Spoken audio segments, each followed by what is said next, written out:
Hello students, तो आपका स्वागत है फिर से टाइम सेवर कोर्स में, जहां आज हम बात करने वाले हैं एक नए चैप्टर के बारे में, या हम कह सकते हैं कैलकुलस का हमारा नेक्स्ट चैप्टर, जो कि लिमिट से बड़ा ही कनेक्टेड है और इसका नाम है कंटिन्यूटी।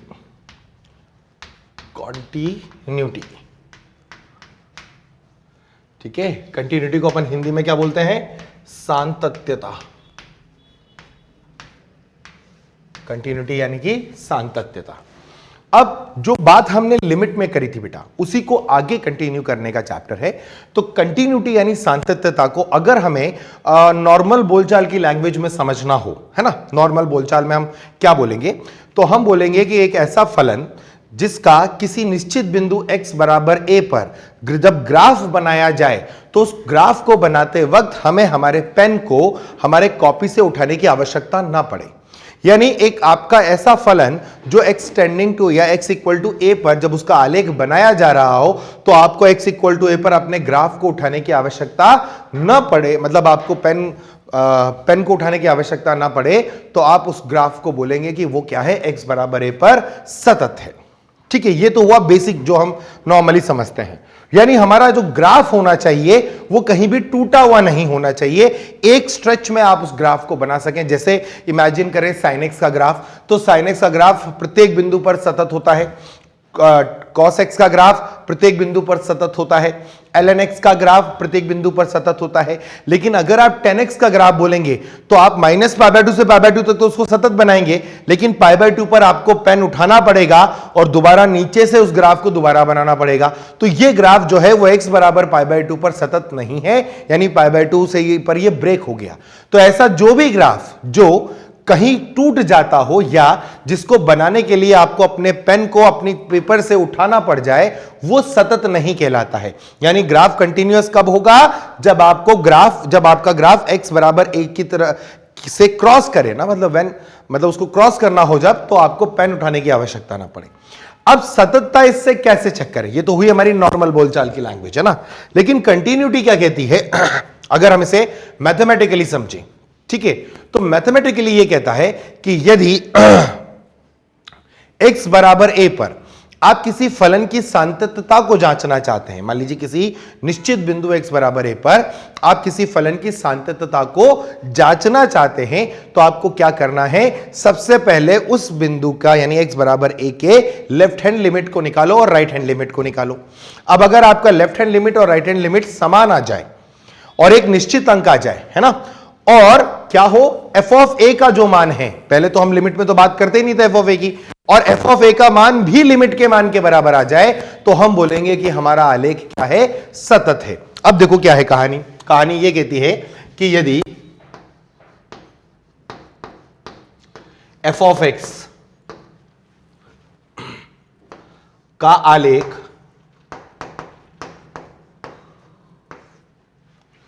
x बराबर a से गुजरते वक्त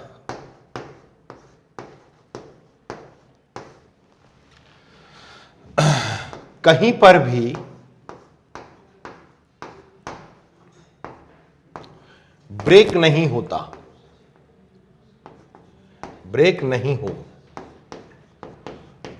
तब f ऑफ x बराबर a पर, तब f ऑफ x बराबर a पर सतत कहलाता है, सतत कहलाता है। ठीक है, अब इसको हम ग्राफिकली समझते हैं। ग्राफिकली कैसे समझेंगे? सपोज करो इस पॉइंट पर मैं चेक करना चाह रहा था, है ना, मैंने एक पॉइंट यानी एक बिंदु पर बात करी x बराबर a पर। अब जब x बराबर a पर मेरा ग्राफ है ना, वो कैसे गया? देखो उसकी पॉसिबिलिटीज क्या क्या है। मान लो वो ऐसे गया, ठीक है, यहां पर ऐसा आया, यहां वो ओपन हो गया, ओपन होके, और फिर मैंने आपसे कहा कि ये यहां पर से दोबारा शुरू हुआ और ऐसे चला गया ग्राफ। आप मुझे बताओ कि क्या ये ग्राफ सतत है?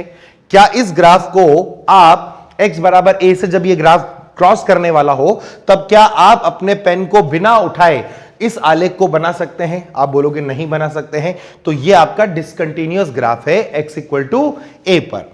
अगर आपका ग्राफ ऐसे आ जाए, मान लीजिए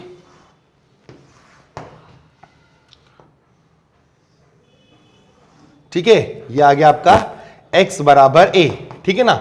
और इस a पर मैंने यहां ओपन मारा, ये वैल्यू यहां रखी बेटा। अब मैं आपसे बोलूं कि क्या आप इस ग्राफ को, ठीक है ना, क्योंकि यहां पर तो ये होल है, होल का मतलब ये पॉइंट नहीं है, एग्जिस्ट नहीं करता, इसकी जगह पर जो मान आएगा वो यहां आएगा, है ना। तो अगर मैं आपसे बोलूं कि क्या ये आलेख जो है वो सतत है, तो आप बोलोगे कि सर जब ग्राफ बना रहे थे ना तो यहां से लेके यहां तक तो ये ग्राफ बिल्कुल सही गया, लेकिन इसके बाद मुझे जंप करके पेन को, तो पेन को आपको क्या करना पड़ा, उठाना पड़ा, उठाते ही आपका ग्राफ डिसकंटिन्यू हो गया, फिर चाहे वो वापस इसी बिंदु से शुरू होकर के चला गया होगा, ठीक है। तो ये भी क्या हो गया, आपका डिसकंटिन्यूअस ग्राफ हो गया। ऐसा भी हो सकता है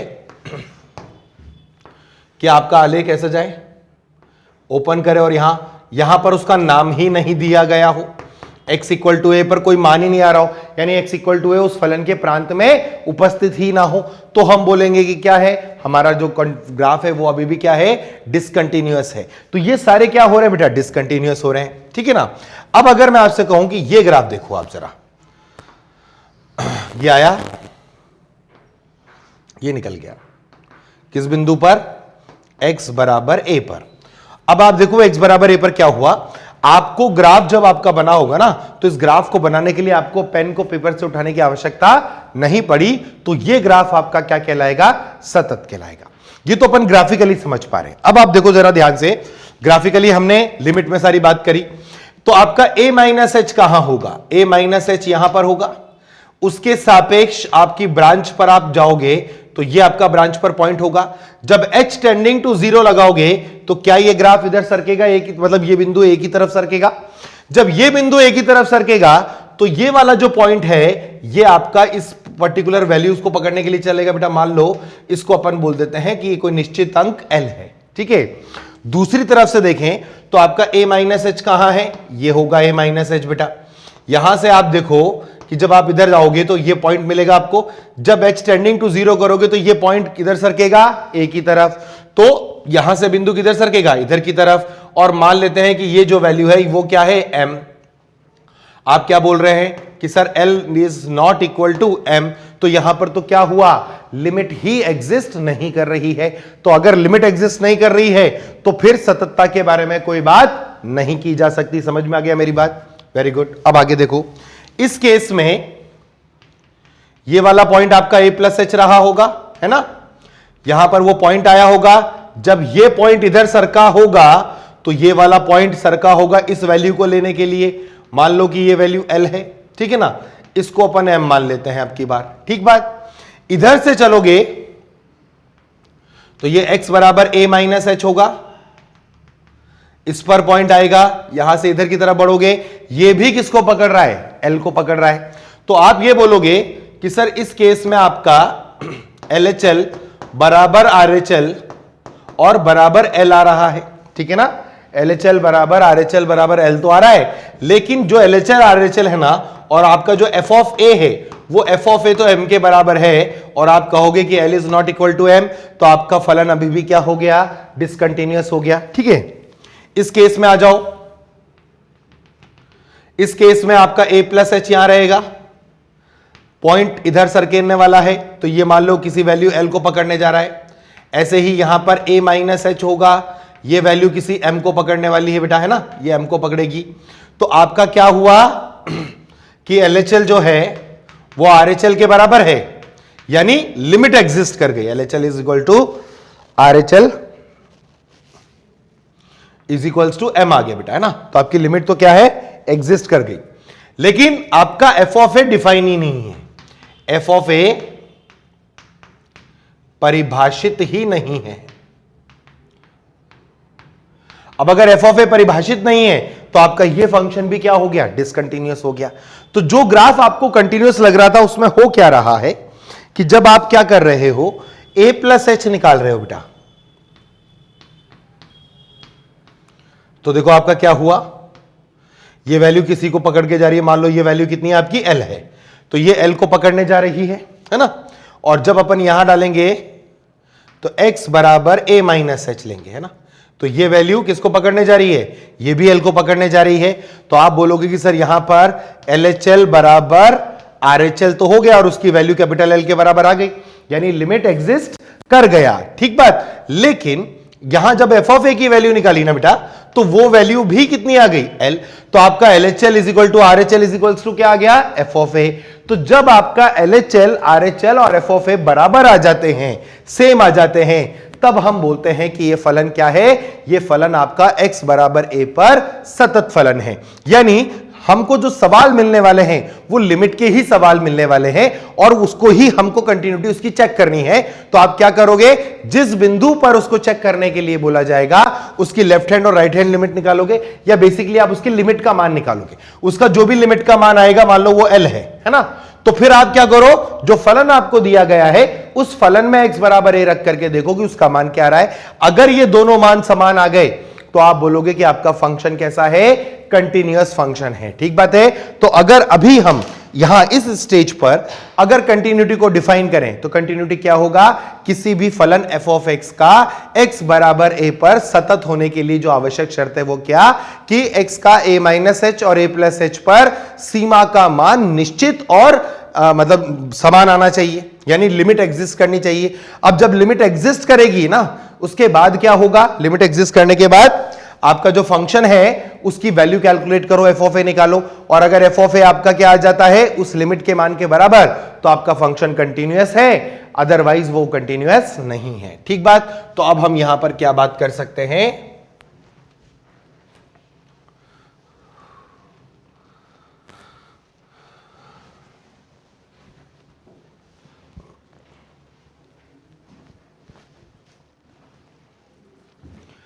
हम कह सकते हैं कि किसी फलन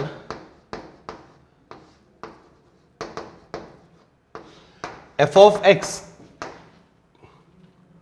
को यदि x बराबर a पर सतत होना हो, तब सतत होना है तब पहली कंडीशन क्या होगी बेटा, पहली कंडीशन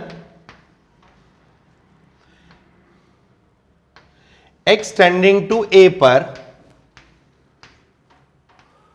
फलन f ऑफ x की सीमा, फलन f ऑफ x की सीमा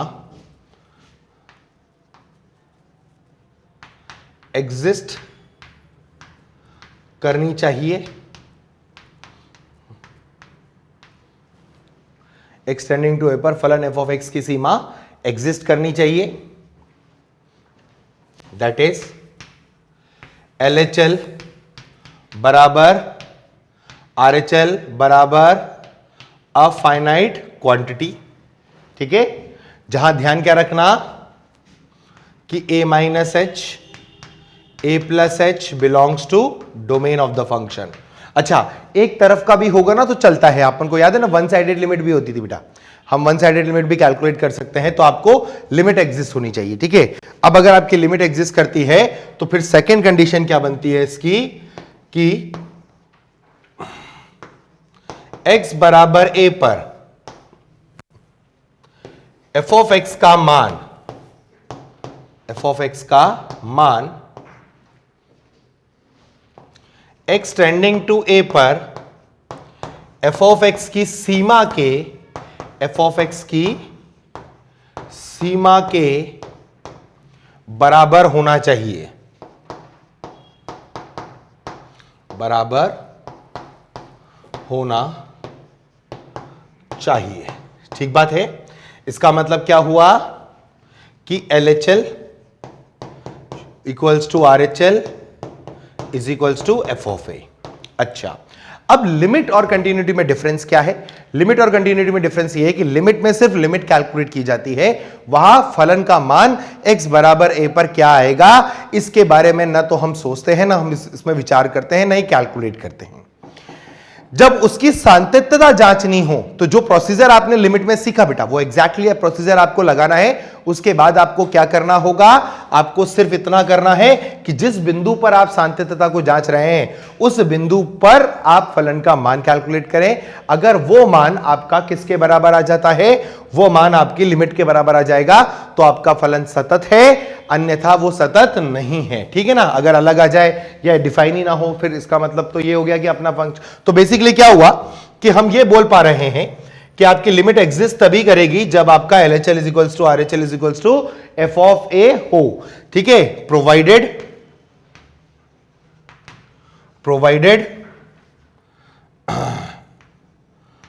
both neighbourhood lies in the domain. मतलब आपके फलन में दोनों ही ए के दोनों ही निकटवर्ती बिंदु कहां हो, प्रांत में स्थित हो, तब आपके लिए LHL is equal to RHL is equals to f of a होगा। ठीक बात है। चलिए, तो अब इसका मतलब हम ये बात बहुत आसानी से कर सकते हैं कि अगर आपको कभी भी किसी फलन की सांतत्यता जांचनी हो x बराबर a पर, अगर हम उसकी कंटिन्यूटी को चेक करना चाहते हैं, टेस्ट करना चाहते हैं at x equal to a, तो फर्स्ट ऑफ ऑल हमें क्या चेक करना होगा, हमें यह चेक करना होगा कि एक्सटेंडिंग टू a पर उस फंक्शन की लिमिट एग्जिस्ट करती है या नहीं करती है। अगर एग्जिस्ट करती है तो कंटिन्यूटी को चेक कैसे किया जाएगा कि भाई आप existence of the limit check कर लें, यानी LHL निकाल लें, RHL निकाल लें। अगर वो दोनों बराबर आ गया तो आपको लिमिट का वैल्यू पता चल गया। अब वो जो लिमिट का वैल्यू आया, सपोज करो उसका वैल्यू अल्फा आया, तो आपका जो f ऑफ a है उसका भी वैल्यू क्या होना चाहिए, अल्फा होना चाहिए। जब आपका f ऑफ a अल्फा आ जाएगा उसके बाद आप बोल सकते हो कि फंक्शन कंटिन्यूअस है। तो there is a two step process. First आपको उसकी लिमिट कैलकुलेट करनी है, दूसरा आपको f ऑफ a का मान निकालना है, और लिमिट का मान अगर f ऑफ a के बराबर है तो ही हम बोलेंगे कि हमारा जो फलन है वो क्या है बेटा, सतत है। ठीक है, अदरवाइज वो क्या होगा, वो उस बिंदु पर डिसकंटिन्यूअस होगा।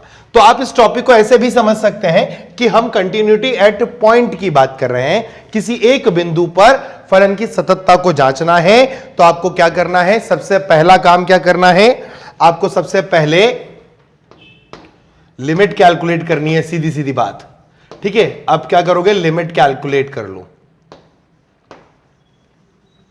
जब लिमिट कैलकुलेट कर लोगे तो सेकंड पार्ट क्या करोगे, f ऑफ a कैलकुलेट कर लो।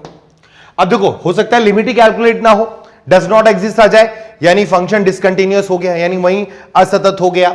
अगर मान लो लिमिट कैलकुलेट हो गई और वो फाइनाइट आ गया, इसका मतलब लिमिट एग्जिस्ट कर रही है, तो आपने f ऑफ a निकाला। अब दो संभावनाएं फिर से हो गई कि या तो f ऑफ a एग्जिस्ट करेगा या तो f ऑफ a एग्जिस्ट नहीं करेगा। अगर f ऑफ a एग्जिस्ट ही नहीं कर रहा है तो आपका फंक्शन डिसकंटिन्यूअस हो गया। अगर f ऑफ a एग्जिस्ट कर गया मान लो, तो फिर हमें चेक करना पड़ेगा थर्ड स्टेप में जाकर के कि आपका जो लिमिट है, जो लिमिट की वैल्यू आई है, जो लिमिट की वैल्यू है वो बराबर होनी चाहिए किसके, f ऑफ a के। तो फिर हम बोलेंगे कि हमारा फंक्शन क्या है, हमारा function x equal to a पर कंटिन्यूअस फंक्शन है। तो बेसिकली अब आपको इतना तो आइडिया लग गया है कि इस पूरे चैप्टर के अंदर हम यूज क्या करने वाले हैं, हम सिर्फ यूज करने वाले हैं लिमिट का कॉन्सेप्ट। क्यों करने वाले हैं, क्योंकि लिमिट से तो बात सारी होगी, f ऑफ a डालने का मतलब वो तो वैल्यू डालोगे और आंसर निकाल लोगे।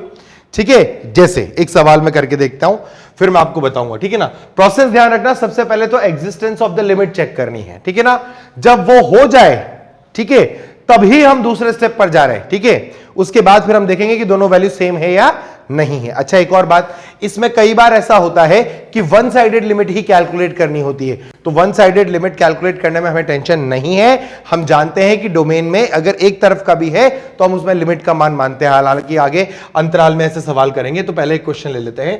क्वेश्चन है कि यदि f ऑफ x बराबर, मान लीजिए एक नॉन यूनिफॉर्म फंक्शन है ना, नॉन यूनिफॉर्म फंक्शन का मतलब दो परिभाषाएं दे दी मैंने, एक से ज्यादा, mod x upon x when x is not equal to 0 और 0 when x is equals to 0 मान लो, ये आपको परिभाषा दी है। यदि f of x mod x by x है जब x नॉट इक्वल टू 0 हो और 0 है जब x इक्वल टू 0 है, तब f ऑफ x का x बराबर 0 व x बराबर 2 पर, तब f ऑफ x का x बराबर 0 व x बराबर 2 पर सातत्यता जांचे, सातत्यता जांचे, ठीक है। तब एफ ऑफ एक्स बराबर का एक्स बराबर 0 व एक्स बराबर 2 पर क्या करना है, सातत्यता जांचना बेटा। अब ये क्वेश्चन सॉल्व कैसे करना है उसका प्रोसीजर है। मैं पहली बार लिख के इसलिए बता रहा हूं ताकि जो बच्चे इस बार कक्षा 12वीं में हैं, देखिए इन जनरल तो सबको 2021 में एग्जाम देना है जिन्होंने भी ये कोर्स खरीदा होगा, पर उनमें से कुछ बच्चे ऐसे होंगे जो ड्रॉप पर होंगे, जिन्होंने इस साल 12th कर लिया है और अब वो ड्रॉप कर रहे हैं अगले साल के लिए, और कुछ बच्चे ऐसे भी होंगे जो इसी साल कक्षा 12वीं में भी हैं। तो जो कक्षा 12वीं में है उनको मैं प्रोसीजर बता देता हूं कि जब आप बोर्ड में लिखते हैं ना बेटा ऐसे सवालों को, तो उसे लिखना कैसे है ना, ताकि आपको पूरे मार्क्स मिले। हालांकि आगे चल करके हम ऐसा लिखेंगे नहीं, क्योंकि हमको तो अगर IIT जेई की बात करनी है या जेई मेंस की बात करनी है ना, तो हमको तो सिर्फ आंसर से मतलब है, वहां पर प्रोसीजर का कोई मतलब नहीं है, ठीक है ना। वो ये नहीं चेक करते कि स्टेप मार्किंग क्या हुई है ना, उनको तो आंसर से मतलब है। अब देखो इसमें क्या करना है, सबसे पहले किस पर चेक कर रहे हैं, एट एक्स इक्वल टू 0 है ना, हम x बराबर 0 पर चेक कर रहे हैं। तो सबसे पहले तो हम x बराबर 0 पर लेफ्ट हैंड लिमिट निकालेंगे। अब लेफ्ट हैंड लिमिट क्या होगी बेटा, x की जगह पर आप रखोगे 0 माइनस h। अब x को अगर 0 जाना है, अगर x आपका टेंड करेगा 0 तो आपका h भी टेंड करेगा किसको, 0। तो आपका सवाल क्या बनेगा, लिमिट h टेंडिंग टू 0 है ना। अब 0 माइनस h क्या होता है, 0 से थोड़ा सा छोटा है ना, तो आपकी परिभाषा ये वाली चलेगी क्योंकि 0 पर तो 0 है, तो 0 माइनस h तो यही होगा। तो आपका क्या बन जाएगा, mod of 0 minus h upon 0 minus h। ठीक बात है यहां तक। अच्छा, h धनात्मक है ये आपको ध्यान रखना है। इसको आप लिख सकते हो लिमिट h टेंडिंग टू 0। अब मॉड ऑफ माइनस h क्या होता है बेटा, मॉड ऑफ माइनस h जो है वो माइनस, ऐसा नहीं होता, देखो ध्यान से समझो, mod of minus h actually mod h ही होता है ना, और बटे में नीचे कौन है, माइनस h है। h धनात्मक है इसलिए आप इसे लिख सकते हो limit h tending to 0 h by minus h, और ये कट के आपको लेफ्ट हैंड लिमिट क्या दे देगा बेटा, -1। तो आपका LHL कितना आ गया, -1 आ गया। अब आप RHL निकालेंगे, ठीक है। अभी तो हम लिमिट का प्रोसीजर कर रहे हैं, तो RHL कैसे निकालोगे, RHL निकालने के लिए आपको x की जगह पर 0 प्लस h रखना पड़ेगा। तो 0 प्लस h भी फलन की परिभाषा के अनुसार मॉड x बाई x में ही रखा जाएगा। तो ये बनेगा आपका लिमिट h टेंडिंग टू 0, यह आएगा मॉड h बाई h, जो कि बन जाएगा limit h tending to 0 h by h, ये कटेगा और क्या बनेगा, 1 बनेगा। अब आप देखो आपका लेफ्ट हैंड लिमिट कितना आया, -1, राइट हैंड लिमिट क्या आया, +1। तो आपका LHL और RHL ही बराबर नहीं है, तो आप लिमिट के लिए क्या बोलोगे कि लिमिट डज नॉट एग्जिस्ट। अब अगर लिमिट एग्जिस्ट ही नहीं करती है तो सातत्यता के बारे में बात करने की कोई मतलब है ही नहीं। तो लिमिट डज नॉट एग्जिस्ट का मतलब बात खत्म हो गई कि हमारी सीमा ही अगर विद्यमान नहीं है तो सातत्यता के बारे में कोई वो बात नहीं हो सकती, हमको बोलना पड़ेगा मतलब इसलिए f ऑफ x बराबर 0 पर क्या है, असतत फलन है, असतत फलन है। ठीक बात है, ये डायरेक्टली क्या हो जाएगा, असतत फलन हो जाएगा। अब इसी को, इस सवाल को हम किसके लिए चेक करेंगे बेटा, x बराबर 2 के लिए चेक करेंगे। तो मान लो x बराबर 2 पर चेक करा, तो बेसिकली अब क्या होगा, ये वाला 2 माइनस h आ जाएगा। अगर आपके x के मान को 2 तक जाना है तो h को 0 बनना पड़ेगा, तो लिमिट स्टैंडिंग टू 0 ही आएगा, इसे हटा देते हैं। अब देखो आप 2 माइनस h निकालो, 2 माइनस h कहां पर आएगा बताओ, 2 माइनस h भाई 0 पर है, ये 0 नहीं होगा तो यही काम करेगा, तो ये आएगा मॉड ऑफ 2 माइनस h बटे में नीचे भी कितना 2 माइनस h आ गया बेटा। ठीक बात। अब अगर h आपका 0 जा रहा है तो ये 2 को जाएगा, ये वाला भी 2 को अप्रोच करेगा ना, और धनात्मक से ही करेगा क्योंकि 1 से 2 की तरफ जा रहा होगा, तो दोनों ही पॉजिटिव आएंगे। तो आप बोलोगे कि ये सवाल आपका लिमिट स्टैंडिंग टू 0 और ये आ गया 2 minus h upon 2 minus h, तो ये कट जाएगा और ये बनेगा 1। तो आपका LHL कितना आ गया, 1 आ गया बेटा। अब इसी पर RHL कैलकुलेट कर लेते हैं। यही RHL जब निकालेंगे ना तो RHL x की जगह पर क्या रखना पड़ेगा, 2 plus h, x tending to 2 डालेंगे तो h टेंडिंग टू 0 हो जाएगा। तो आपका सवाल बनेगा limit h tending to 0 mod of 2 plus h divided by 2 plus h। और ये आपका देखो फिर से वही बात पॉजिटिव ही रहेगा, तो लिमिट एच टेंडिंग टू 0, ये आ गया 2 + h अपॉन दैट कैंसिल और 1। अब देखो यहां पर क्या हुआ कि LHL और RHL दोनों ही क्या आ गए बेटा, 1 आ गए। अब अगर LHL और RHL आपके दोनों ही 1 आ गए हैं ना, तो इसका मतलब आपकी लिमिट एग्जिस्ट करती है LHL और RHL बराबर आ गए, तो लिमिट एग्जिस्ट कर रही है, और एग्जिस्ट करके कितना वैल्यू दे रही है, 1 दे रही है ना। अब अगर ये 1 दे रही है, लिमिट का वैल्यू कितना आ रहा है, 1 आ रहा है, तो अब हम अगला प्रोसीजर यानी स्टेप 2 पर जाएंगे, और स्टेप 2 के अंदर हम क्या करेंगे, हम अब f ऑफ a का मान निकालेंगे, यानी f ऑफ 2 का मान निकालो। अब f ऑफ 2 का मान कहां निकलेगा, 0 पर तो नहीं निकलेगा, 2 पर निकलेगा भाई, x नॉट इक्वल टू 0 पर, यही डेफिनेशन है। तो आपका क्या आ जाएगा f ऑफ 2, वो आ जाएगा mod 2/2, इसमें कोई लिमिट नहीं लगानी, तो इसका आंसर कितना आएगा, 1। अब आप थर्ड स्टेप में क्या बोल पा रहे हैं, थर्ड स्टेप में आप बोल पा रहे हैं कि लिमिट की जो वैल्यू है वो 1 आ रही है, और ये भी 1 आ रहा है, इसका मतलब x बराबर 2 पर मेरा फलन क्या है, फलन सतत है। तो आपको जब भी किसी फलन की किसी बिंदु पर सततता जांचनी है, तो आपको यह प्रोसीजर करना है। हालांकि ये जो मैंने लिखा है, ये लिखने की आदत इसलिए डाल ले क्योंकि ये बेसिक कॉन्सेप्ट है, और बोर्ड में तो ऐसे लिखना होगा, इसी के मार्क्स भी मिलते बेटा, स्टेप मार्किंग के, ठीक है। अच्छा, अब इसको देखो ध्यान से, मैंने जो आपको दिया ना, वो वास्तविकता में क्या है, वो वास्तविकता में सिग्नम फंक्शन है। क्या है, सिग्नम फलन, mod x/x। याद आ गया, बोले हाँ सर, ये तो अब याद आ गया कि ये सिग्नम x था। तो 0 पर क्या होता था, वो 0 होता था, 1 पर होता था ऐसे चला जाता था, -1 पर वो ऐसे करके ऐसे चला जाता था। अब मैंने बोला 0 पर चेक करो, तो 0 से पहले तो देखो ग्राफ आया, नीचे -1 तक आता गया, 0 पर क्या हुआ, ग्राफ टूटा और 0 पर पहुंचा। तो आपने पेन को क्या करा, अपने ग्राफ को बनाते वक्त पेन को उठा करके 0 पे ले लिया, तो आपका फंक्शन यहां पर डिसकंटीन्यूअस हो गया, असतत हो गया। फिर 0 से जैसे आगे बढ़े तो फिर जंप करके ऊपर गए, तो आपका फलन x बराबर 0 पर तो क्या हो गया था, असतत हो गया था। लेकिन जब हम x बराबर 2 पर जांच रहे थे ना बेटा, तो वो चाहे 2 + h से देखोगे, चाहे 2 - h से देखोगे, है ना, दोनों से ही आपका फंक्शन जो है वो सेम वैल्यू देगा जितनी f ऑफ x बराबर 2 पर, x इक्वल टू 2 पर आ रही है, तो ये फलन 2 पर क्या रहेगा, सतत रहेगा। अब अगर मैं फिर से वो बात बोलूं जो इतने टाइम से मैं बोलते आ रहा था, कि अगर आपको फलनों के ग्राफ बनाने आते हैं, तो आपके लिए सातत्यता तो देखने की बात है, आप सिर्फ देख के बता सकते हैं कौन सा फलन सतत है और कौन सा फलन असतत है, और जहां असतत होगा वो भी आप बता दोगे।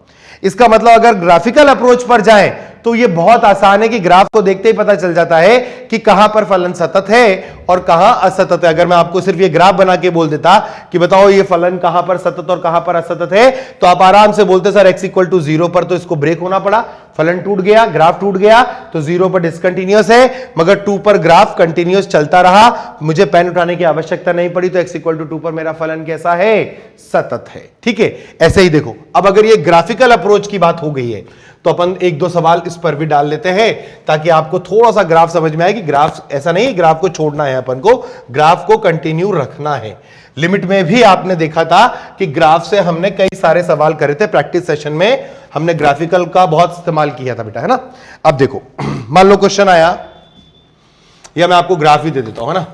ग्राफ आप जानना कि ये किसका ग्राफ है। मान लीजिए आपका ग्राफ ऐसे आया, 0 पर 0, 0 से 1 तक 0, 1 पर ओपन होकर के ये 0 गया, 1 से लेके 2, 2 पर ओपन होकर के ये 2 पर गया, 2 से लेकर के 3, ठीक है, एंड सो ऑन, है ना। और ऐसे मैंने यहां -1 से ऐसे ले लिया, ऐसे ले लिया, ये -1 हो गया, ये -2, तो आप समझ पा रहे हैं कि ये फलन क्या है, ग्रेटेस्ट इंटीजर फंक्शन है। अब अगर ग्रेटेस्ट इंटीजर फलन या महत्तम पूर्णांक फलन है, तो आलेख देख करके आप साफ बोल सकते हैं कि देखो हर इंटीजर पर मेरा ग्राफ क्या हो रहा है, डिसकंटिन्यू हो रहा है, मतलब उसको टूटना है, जंप करना है ना। तो आपका जो ग्रेटेस्ट इंटीजर x का या f ऑफ x बराबर x प्रत्येक पूर्णांक पर क्या है, असतत है। प्रत्येक पूर्णांक पर क्या हो गया, वो असतत हो गया। यानी सारा खेल ग्राफ का है, ग्राफ से तो देख के आप बता सकते हो। अगर मैं फ्रैक्शनल पार्ट का बोल देता, मान लीजिए ग्राफ आपका फ्रैक्शनल पार्ट ले लेता, मान लीजिए ऐसा कुछ ले लेता, ये 0 से 1, ये 1 से 2, ये 2 से 3, है ना, ये -1 से 0, तो -1 0 1 2 3 ये सारे पॉइंट अपन यहां ले लेते, तो आप साफ साफ करके बता सकते थे कि आपका जो f ऑफ x बराबर फ्रैक्शनल पार्ट ऑफ x है, f ऑफ x बराबर जो फ्रैक्शनल पार्ट ऑफ x है, ये भी क्या है, प्रत्येक पूर्णांक पर असतत है, प्रत्येक पूर्णांक पर असतत है। ठीक बात है। लेकिन मान लो मैं आपको क्वेश्चन दे देता ग्राफिकली कि आप f ऑफ x बराबर x square minus 3x plus 2 ले लें। अब देखो ये क्या है, ये आपका द्विघात है। क्या है, द्विघात। द्विघात का आलेख हमने काफी चर्चा करी थी इसके बारे में। इसका ग्राफ जब बनेगा तो रूट्स 1 और 2 आएंगे और ये ग्राफ कुछ ऐसे चला जाएगा बेटा, ये 1 है, ये 2 है। अब आपको ये ग्राफ बनाने के लिए कहीं भी पेन को उठाने की आवश्यकता नहीं पड़ी, तो हम क्या बोल सकते हैं कि यह वाला जो ग्राफ है वो x बिलोंग्स टू रियल में प्रत्येक बिंदु पर क्या है, सतत है। तो ग्राफिकली तो आप देख करके बता ही सकते हैं कि कहां आपका फंक्शन डिसकंटिन्यूअस हो रहा है और कहां आपका फंक्शन कंटिन्यूअस है। और वैसे अगर अपन उसको मैथमेटिकली सॉल्व करना चाहते हैं तो हम उसे LHL और RHL वाले कॉन्सेप्ट से सॉल्व करेंगे, तो हमको पता चलेगा कि पहले हमें लिमिट निकालनी है। अगर लिमिट निकल गई, देखो लिमिट नहीं निकली ना तो असत्ता तो पहले ही क्लियर हो गई है ना। 3 स्टेप है वो आपको ध्यान रखना है कि पहले लिमिट कैलकुलेट करो, अगर लिमिट कैलकुलेट हो गई है तो f ऑफ a का मान कैलकुलेट करो, अगर f ऑफ a का मान भी आ गया है तो वो दोनों अगर बराबर है तो सतत है। अब इसमें हर स्टेप पर एक चीज का ध्यान रखना, मान लो LHL is not equal to RHL, continuity खत्म, ठीक है। LHL और RHL बराबर आ गए, ठीक है, पर फाइनाइट नहीं आए तो लिमिट ही एग्जिस्ट नहीं करती, तो भी आपका फंक्शन डिसकंटिन्यूअस हो गया। अगर LHL RHL एग्जिस्ट कर जाता है और आप f ऑफ a निकालना चाहते हैं मगर x बराबर a फलन के प्रांत में है ही नहीं, तो भी आपका डिसकंटिन्यूअस हो गया। ठीक बात समझ रहे हैं मेरी बात, है ना। और अगर आपने कहा कि ये सब बराबर हो जाते हैं LHL RHL और f ऑफ a भी निकल के आ जाता है लेकिन ये बराबर नहीं हो रहे तो भी डिसकंटिन्यूअस है, तो कंटिन्यूटी का स्पेसिफिक रीजन आपको पता समझ में आ गया कि अगर उसको उस पर्टिकुलर पॉइंट पर कंटिन्यूअस होना है तो एक ही कंडीशन है, वो क्या कि LHL और RHL बराबर हो जाएं और वो जो फाइनाइट क्वांटिटी आए वही f ऑफ a का मान हो। ठीक बात है। तो यहां पर हम कुछ बिंदु हैं जो ध्यान रख सकते हैं, ठीक है। वो क्या है, पहला पॉइंट्स टू रिमेंबर, है ना। पॉइंट्स टू रिमेंबर में पहला पॉइंट है आपका कि यदि f ऑफ x बराबर a पर सतत है, मान लो ये लिख दिया जाए कि यदि f ऑफ x जो है वो x बराबर a पर सतत है, तब a पर f ऑफ x की सीमा अवश्य एग्जिस्ट करेगी, अवश्य एग्जिस्ट करेगी, परंतु, ठीक है, परंतु यदि a पर सीमा एग्जिस्ट करती है, यदि a पर सीमा एग्जिस्ट करती है, तब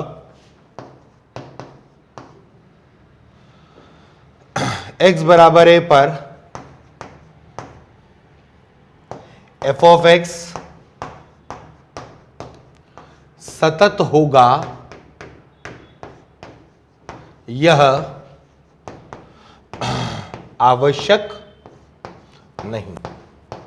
ठीक है, मतलब अगर आपको यह बोल दिया जाए कि फंक्शन कंटिन्यूअस है तो 100% लिमिट एग्जिस्ट कर रही है बेटा, ठीक है। पर अगर यह बोला जाए लिमिट एग्जिस्ट कर रही है तो फिर यह जरूरी नहीं है कि फंक्शन कंटिन्यूअस हो, फिर वो हो भी सकता है और नहीं भी हो सकता है, ठीक है ना। इसी तरीके से एक और पॉइंट है, वो क्या कि यदि f ऑफ x बराबर a पर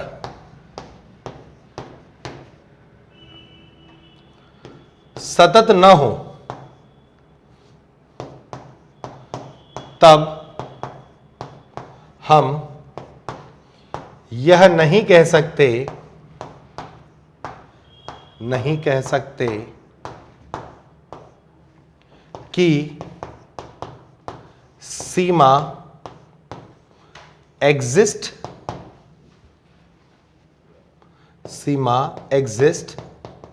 करेगी या नहीं, सीमा एग्जिस्ट करेगी या नहीं।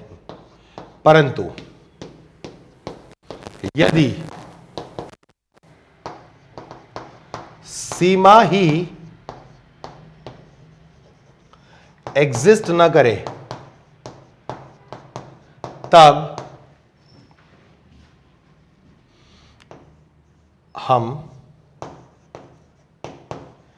अवश्य यह कह सकते हैं, अवश्य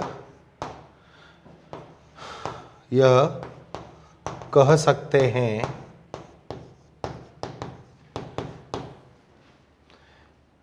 कि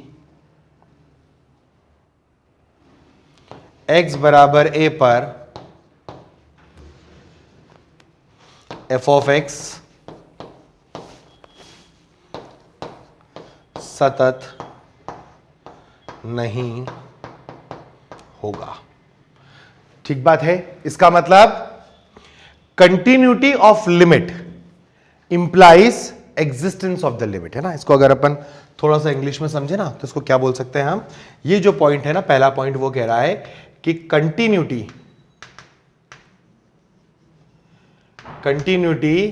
eight x equal to a, ठीक है, ये इंप्लाई करती है, ये बताती है existence of limit, existence of limit, ठीक है। बट इसका वाइस वर्सा ट्रू नहीं है कि एग्जिस्टेंस ऑफ लिमिट ये बताएगी कि continuity at x equal to है। अगर लिमिट एग्जिस्ट करती है तो फिर हमें चेक करना पड़ता है कि फंक्शन कंटिन्यूअस होगा या नहीं होगा। उसके लिए f ऑफ a कैलकुलेट करना पड़ेगा और फिर देखना पड़ेगा कि मान समान आ रहे हैं या नहीं आ रहे। इसी प्रकार ये जो सेकंड पॉइंट है वो क्या कहता है कि non existence of limit implies discontinuity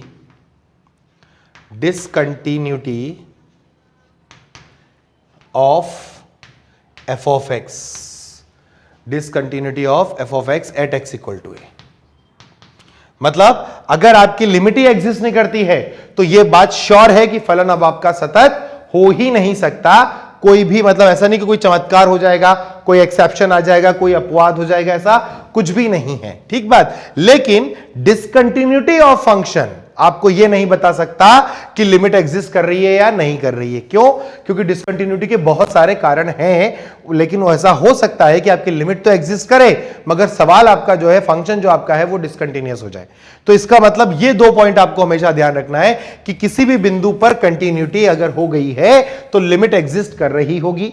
किसी भी पॉइंट पर अगर लिमिट एग्जिस्ट नहीं कर रही है तो उस पॉइंट पर फंक्शन पक्का डिसकंटिन्यूअस है, उसमें कोई दो राय नहीं। तो ये दोनों पॉइंट जो है वो आपको हमेशा याद रखने हैं बेटा, ठीक है। चलिए अब अपन कुछ सवाल और करते हैं इस पर।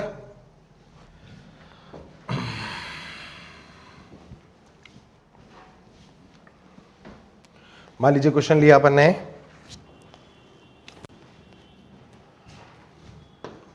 क्वेश्चन है कि f of x is equals to x into sine of 1 by X, ठीक है, x into sine of 1 by X जब x नॉट इक्वल टू 0 हो और 0 when x is equals to 0, तो आपको कंटिन्यूटी चेक करनी है कहां पर, एट x इक्वल टू 0 पर। एट x इक्वल टू 0 पर आपको इसकी क्या करनी है बेटा, कंटिन्यूटी चेक करनी है। अब मैं पहले तो बिल्कुल ही जो पारंपरिक विधि है LHL RHL की उससे करके देखता हूं, बाद में मैं बताऊंगा कि मैं डायरेक्ट सवाल कैसे सॉल्व करूंगा, है ना। तो सबसे पहले जब 0 पर चेक करना है तो हमको यह देखना है कि 0 माइनस एच और 0 प्लस एच प्रांत में है, बिल्कुल है, क्योंकि 0 माइनस एच और 0 प्लस एच दोनों इस जगह आ जाएंगे। ये तो 0 की वैल्यू है, तो आप क्या बोलोगे कि LHL, तो आपको x की जगह क्या रखना है बेटा, 0 माइनस एच रखना है। अब आप जब 0 माइनस एच रखोगे तो सवाल क्या बनेगा आपका, लिमिट एच टेंडिंग टू 0 और यहां आ जाएगा minus h sine of 1/h। ठीक बात। साइन कैसा फलन? विषम फलन, माइनस को बाहर फेंक देगा, तो ये आ जाएगा लिमिट h टेंडिंग टू 0, ये माइनस और ये भी माइनस प्लस हो जाएगा, तो ये फॉर्मेट बन गया बेटा आपका h साइन 1/h। अब देखो, अगर h शून्य की तरफ जा रहा है तो आप जानते हैं कि 1/h जो होगा वो अनंत की तरफ जाएगा। अगर 1/h जो है वो अनंत की तरफ जा रहा है तो साइन अनंत का जो भी मान होगा वो होगा कुछ भी, मगर होगा तो -1 से 1 के बीच में, यानी होगा एक निश्चित अंक, वो भी कहां से कहां तक? -1 से +1 के बीच में। ठीक है, साथ में आगे कौन बैठा हुआ है? h बैठा हुआ है, जो क्या बनने की कोशिश कर रहा है? शून्य। तो शून्य से यदि कोई भी अंक जो -1 से 1 के बीच में अगर गुणा कर दिया जाए तो उसका उत्तर हमें हमेशा क्या प्राप्त होगा? शून्य ही प्राप्त होगा। ठीक बात। इसका मतलब आपके लेफ्ट हैंड लिमिट की वैल्यू कितनी आई बेटा? 0। अब आप राइट हैंड लिमिट निकाल लें, तो जब आप RHL निकालेंगे तो आप x की जगह पर 0 + h रखेंगे, वापस उसी परिभाषा में जाएगा, तो ये बनेगा लिमिट h टेंडिंग टू 0, यहां आ जाएगा h साइन 1/h, और फिर जब आप इसको सॉल्व करेंगे तो वही लॉजिक वापस काम करेगा और इसका आंसर भी कितना आ गया? 0। तो आपका LHL भी 0 आया और RHL भी 0, तो आप बोल पाएंगे कि LHL is equals to RHL है, इज इक्वल्स टू 0 है, तो आप बोल पा रहे हैं पहले पॉइंट में कि limit exist and equals to, मतलब लिमिट एग्जिस्ट करती है और उसका मान 0 है। ठीक बात है। अब सेकंड स्टेप में क्या करोगे? सेकंड स्टेप में आप f(0) का मान निकालने वाले हो, तो आपका f(0) का मान हमने परिभाषित किया हुआ है कितना? 0। तो आपका थर्ड स्टेप क्या कह रहा है? आपका थर्ड स्टेप कह रहा है कि LHL बराबर RHL बराबर f(0) बराबर सब क्या आ गया? 0। तो हम बोलेंगे लिमिट क्या करते, मतलब फंक्शन क्या है आपका? f(x) बराबर 0 पर क्या है? सतत है। क्या है? सतत है। तो आपका LHL is equal to RHL is equal to f(0) आ गया, तो आप क्या बोलोगे? f(x) बराबर x बराबर 0 पर सतत है। अब अगर मुझसे कहा जाए कि सर यही सवाल आता और अगर हमें जेई मेंस में करना होता तो हम कैसे करते, या जेई एडवांस में करना होता तो कैसे करते? तो देखो 0, मैं सबसे पहले तो ये समझ लेता कि f(0) की वैल्यू तो मुझे दी गई है 0, यानी सेकंड स्टेप वाला काम तो मुझे क्लियरली दे रखा है। ठीक है, अब x नॉट इक्वल टू 0 पर बेसिकली 0 माइनस है, 0 प्लस है, दोनों आएगा, तो मेरा सवाल है लिमिट x टेंडिंग टू 0 और x into sine of 1/x की वैल्यू चेक करो। अनंत नहीं है, यानी x की जगह 1/x मत पुट कर देना है ना, तो x टेंडिंग टू 0 पर इसका आंसर आपके पास 0 आ गया, तो 0 और ये 0 बराबर है, तो आपका फंक्शन कंटिन्यूअस है। ठीक है, तो आपको बेसिकली क्या करना है? इस एक्सप्रेशन का x टेंडिंग टू 0 पर लिमिट कैलकुलेट करना है और उसके बाद देख लो कि f(0) की वैल्यू उसके बराबर है या नहीं है। ठीक है, चलिए एक सवाल अपन और ट्राई करें।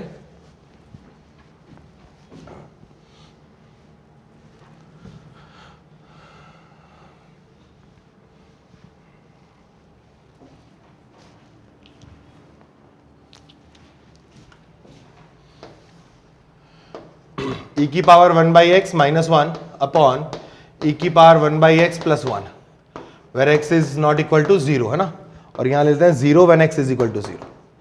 ठीक है, अब आप क्या करो? इसको सॉल्व करने की कोशिश करो, पहले तो LHL से और RHL से। अब अगर आप इसको LHL से करना चाहोगे ना तो फटाफट LHL लिख लो। LHL की जगह क्या करना है? 0 - h रखना है, तो सवाल डायरेक्ट लिख लूं मैं, limit is tending to 0 e की पावर -1/h -1 बटे e की पावर 1/h प्लस ऑफ 1। ठीक बात। अब h टेंडिंग टू 0 पर ये क्या बन रहा है बेटा बताओ? e की पावर माइनस अनंत बन रहा है। e की पावर माइनस अनंत, वैसे तो देखा जाए तो ये बात करना गलत है, लेकिन बन रहा है, इसका मतलब माइनस अनंत पर वो शून्य की तरफ जा रहा होगा, तो ये माइनस अनंत पर क्या बन रहा होगा? शून्य। ये वाले भाई साहब भी शून्य, तो आपका आउटपुट कितना आ गया LHL का? -1। ये सब लिमिट में आया होगा है, तो लिमिट का ही सवाल है, लिमिट नहीं आएगी तो कंटिन्यूटी का कोई मतलब नहीं है बेटा। RHL जब निकालोगे तो x की जगह क्या रखना है? 0 + h, तो आपका सवाल बनेगा limit h tending to 0 e की पावर 1/h -1 अपॉन e की पावर 1/h + 1। अब h टेंडिंग टू 0 पर ये क्या है? अनंत जा रहा है, ये वाला भी अनंत जा रहा है। अनंत अनंत देखते ही मन करता है लॉ ऑफ लव लगाने का, खींच लो बाहर, तो क्या आ जाएगा? Limit h tending to 0 e की पावर 1/h ऊपर से कॉमन 1 माइनस ई की power minus 1 by h, e की power 1 by h common, 1 plus e की पावर माइनस 1 बाई एच, ये और ये कट गया, ये जीरो, कितना आ गया बेटा 1 आ गया, LHL माइनस 1 आ रहा है और RHL 1, तो आगे की कोई बात करने की आवश्यकता नहीं है। क्या बोलोगे कि चूंकि लिमिट एग्जिस्ट नहीं करती है अतः f ऑफ x बराबर 0 पर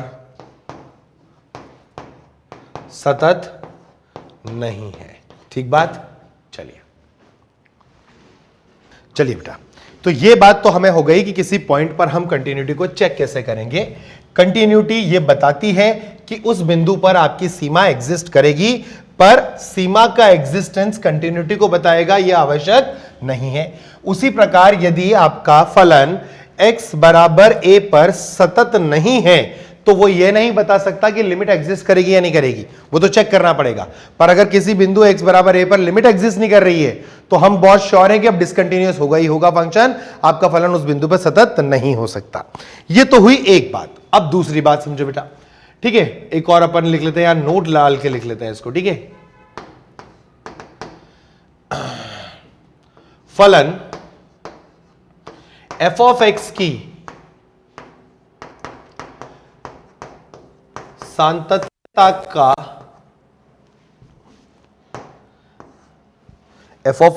फलन f ऑफ x की सांतत्यता x बराबर a पर तभी अर्थपूर्ण होती है,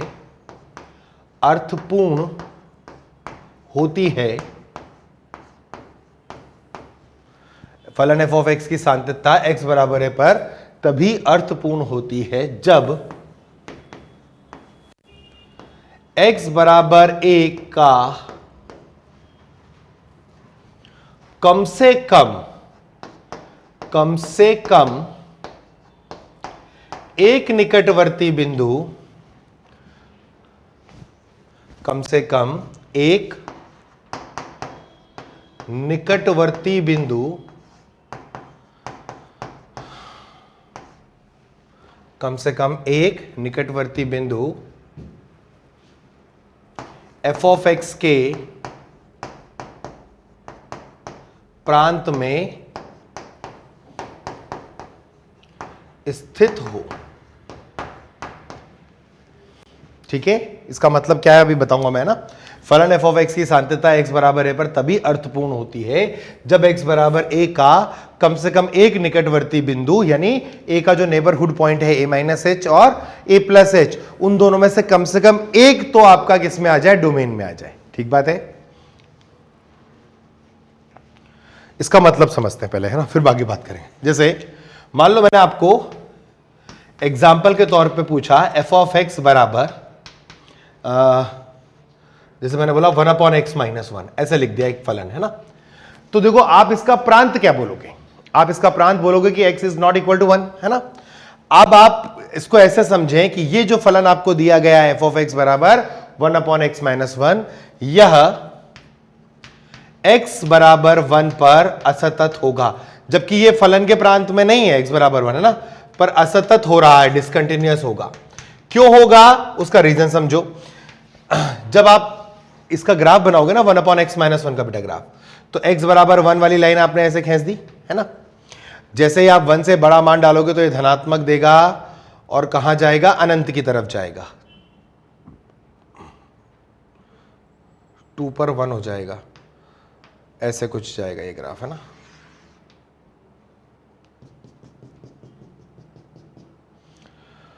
और 0 पर वो -1 होगा।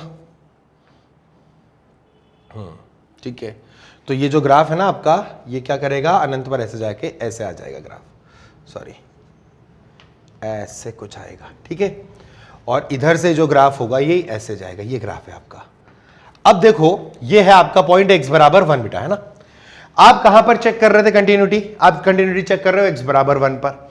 x बराबर 1 पर क्या हुआ कि x बराबर 1 खुद ही प्रांत में स्थित नहीं है, पहली बात। लेकिन 1 प्लस h यानी ये पॉइंट और 1 माइनस h यानी ये पॉइंट, दोनों ही फलन की किसमें है, आपके डोमेन में लाई करते हैं। निकटवर्ती बिंदु जो है 1 प्लस h और 1 माइनस h दोनों ही फलन के प्रांत में स्थित हैं। तब आप ये बोल सकते हैं कि ये फलन x बराबर 1 पर क्या हो गया, असतत हो रहा है, ड्यू टू एनी रीजन, कोई भी रीजन हो, लेकिन यहां पर सततता और असततता की बात हम कर सकते हैं। लेकिन मान लो मैं आपको एग्जाम्पल में ये देता, एग्जाम्पल के तौर पर समझो ऐसे कि मैंने f ऑफ x बराबर, आपको सपोज करो मैंने बोल दिया ln x, क्या बोल दिया, ln x, और मैंने बोला x बराबर -2 पर इसकी सांतत्यता के बारे में बात करो, तो इसकी सांतत्यता अर्थहीन हो गई बेटा। क्यों हो गई, क्योंकि वहां पर उसको कंटिन्यूअस या डिसकंटिन्यूअस बोलने का कोई मतलब नहीं है। क्यों नहीं है, क्योंकि आपका ln x का ग्राफ तो ये बनेगा बेटा, तो आपका ग्राफ जो होगा वो 0 प्लस से आगे का ही ग्राफ बनेगा। अब आप बोल रहे हो सर यहां चेक करके बताओ -2 पर, तो -2 पर -2 प्लस h और -2 माइनस h दोनों ही इस फलन के प्रांत में स्थित नहीं है। हमने क्या बोला कि फलन की सांतत्यता की जो जांच होती है, या इसको ऐसा लिख लो, सांतत्यता की जांच, सांतत्यता की जांच जो है वो x बराबर a पर तभी अर्थपूर्ण है जब x बराबर a का कम से कम एक निकटवर्ती बिंदु, अब x बराबर -2 का कोई सा भी निकटवर्ती बिंदु, चाहे वो -2 प्लस h हो, चाहे वो -2 माइनस h हो, दोनों ही डोमेन में नहीं है, तो यहां पर डिसकंटिन्यूटी या कंटिन्यूटी के बारे में चर्चा नहीं हो सकती। जबकि हम यहां बोल रहे हैं कि ये फंक्शन क्या है, डिसकंटिन्यूअस है बेटा, ठीक बात है ना।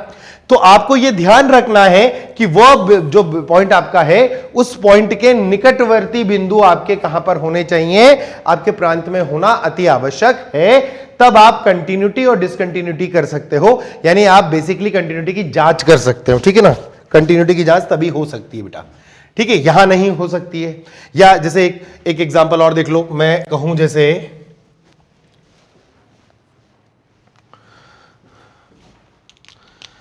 आप ले लो f of x is equals to, है ना, और सेक इनवर्स x ले लो। मान लो x का मान कहां से कहां तक होता है बेटा, माइनस अनंत से -1, यूनियन और 1 से लेके अनंत होता है ना।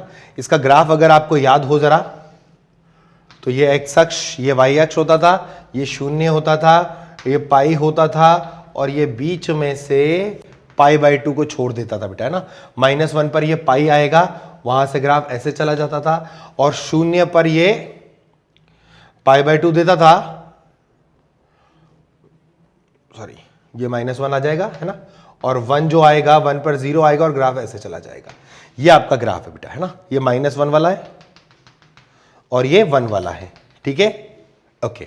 अब मेरी बात ध्यान से सुनना, अगर मुझसे कहा जाए कि इसकी कंटिन्यूटी, आपको मैं बोलूं -1 पे चेक हो सकती है, आप बोलोगे सर -1 पे चेक हो सकती है, क्यों हो सकती है, क्योंकि -1 का राइट हैंड साइड तो हमारे डोमेन में नहीं आता, -1 प्लस h, क्योंकि ये पूरा हिस्सा जो अपन बोल रहे हैं ना बेटा, ये फलन के प्रांत में है ही नहीं। -1 से 1 का ओपन हिस्सा जो है ना, वो हमारे प्रांत में नहीं है। लेकिन -1 माइनस h कहां है, -1 माइनस h तो आ जाएगा ना इसके प्रांत में, तो एक तरफ का पॉइंट एग्जिस्ट कर गया, तो हम यहां पर कंटिन्यूटी और डिसकंटिन्यूटी की चर्चा कर सकते हैं। किस बिंदु पर, x बराबर -1 पर कंटिन्यूटी और डिसकंटिन्यूटी की चर्चा हो सकती है। कंटिन्यूटी और डिसकंटिन्यूटी मीनिंगफुल है, ठीक है। ऐसे ही 1 पर देखो, 1 का लेफ्ट हैंड लिमिट आपके पास नहीं होगा, लेकिन 1 का राइट हैंड लिमिट यानी 1 प्लस h तो आपके डोमेन में आ रहा होगा। इसका मतलब 1 पर भी कंटिन्यूटी और डिसकंटिन्यूटी की चर्चा मीनिंगफुल हो सकती है। लेकिन अगर आप मेरे से बोलो कि सर x इक्वल टू 0 पर, तो मैं बोलूंगा x इक्वल टू 0 पर वो मीनिंगलेस है, अर्थहीन है, कोई दे भी रहा है तो उसका कोई मतलब नहीं है। क्यों नहीं है, क्योंकि न तो 0 प्लस h और न ही 0 माइनस h उस फंक्शन के डोमेन में आ रहे हैं बेटा। तो अगर आपको कभी भी कंटिन्यूटी और डिसकंटिन्यूटी की टेस्टिंग करनी है, तो आपको एक चीज ध्यान रखनी है, वो क्या, कि आपका जो डोमेन दे रखा है वो कम से कम एक जो नेबरहुड पॉइंट है उसको कंटेन करे। मतलब जिस बिंदु पर आप उसकी सांतत्यता की जांच करना चाहते हैं, उसका एक निकटवर्ती बिंदु, चाहे वो a माइनस h हो, चाहे वो a प्लस h हो, उनमें से कम एक तो हमारे प्रांत में आए, ठीक है। दोनों आ जाते हैं, वेल एंड गुड। ठीक है, अगर एक आ जाएगा तो हम उस पर चर्चा कर पाएंगे। अब आपका एक सवाल कि सर एक भी नहीं आएगा तो बेटा फिर एक ही केस होता है जहां पर हमारी बात होती है। आई होप ये वाला पॉइंट आपका क्लियर हुआ होगा। अब हम बात करेंगे नोट 2 के लिए, है ना। नोट 2 में क्या हुआ, मैंने ये कहा कि दोनों निकटवर्ती बिंदु नहीं आए, आपके फलन के प्रांत में दोनों ही निकटवर्ती बिंदु नहीं आए, तब भी आपका फलन सतत हो जाता। देखो कैसे, ये है हमारा नोट 2, सेकेंड नोट। ध्यान रखने वाले पॉइंट है बेटा ये, है ना। नोट क्या है कि ऐसा फलन जिसके प्रांत में सिर्फ एक अवयव हो, उसके अतिरिक्त कुछ ना हो, उसके अतिरिक्त कुछ ना हो, ठीक है, सतत फलन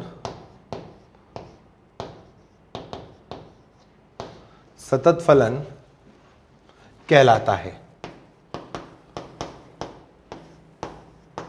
जैसे एग्जांपल बताता हूं, है ना, इसका मतलब क्या है वो भी बताऊंगा, अभी आपको समझ में आएगा। जैसे मैंने कहा एफ ऑफ एक्स मान लो मैंने कहा under root of x minus 4 plus under root of 4 minus X, ये आपका फलन है बेटा, है ना। अब इस फलन का प्रांत बोलो क्या आएगा। अगर इस फलन का आप प्रांत निकालेंगे ना तो ये वाला तो कहेगा x greater than equal to 4, यानी x बिलोंग्स टू 4 से अनंत, है ना। और ये वाला आएगा x is less than equal to 4, तो ये आएगा x बिलोंग्स टू माइनस अनंत से 4। तो final domain f of x का क्या आ जाएगा, x इज इक्वल टू 4 आ जाएगा।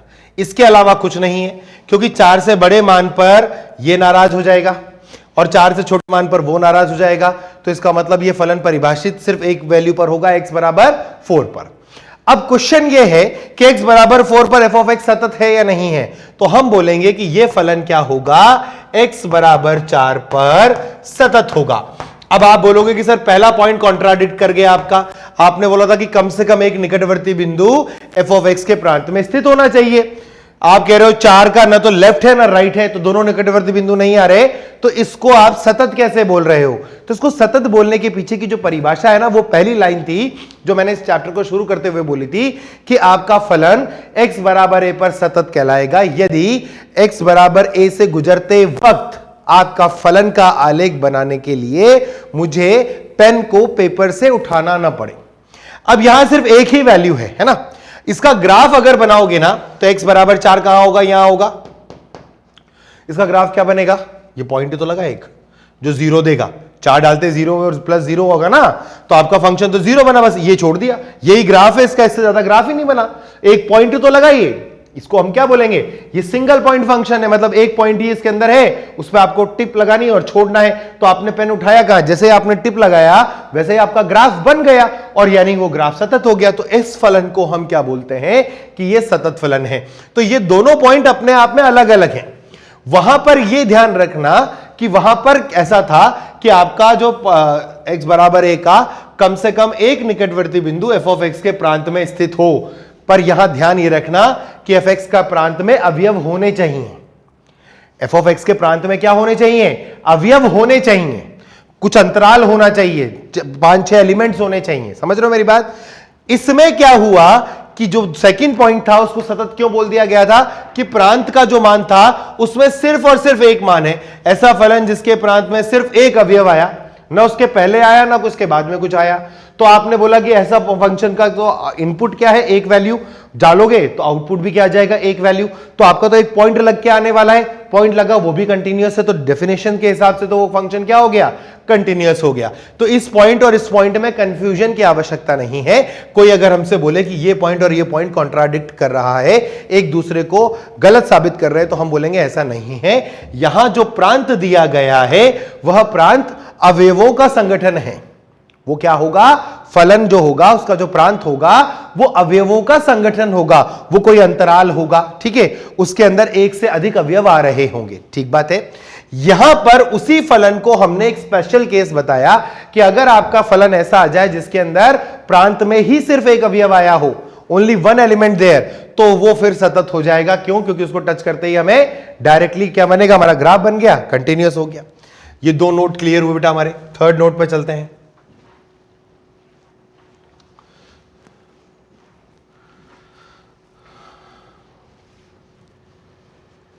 थर्ड पॉइंट क्या कहता है,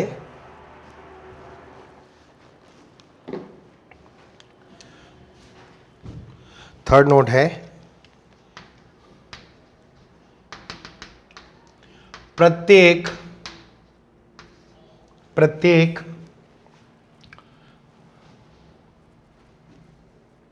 बहुपदीय फलन, प्रत्येक बहुपदीय फलन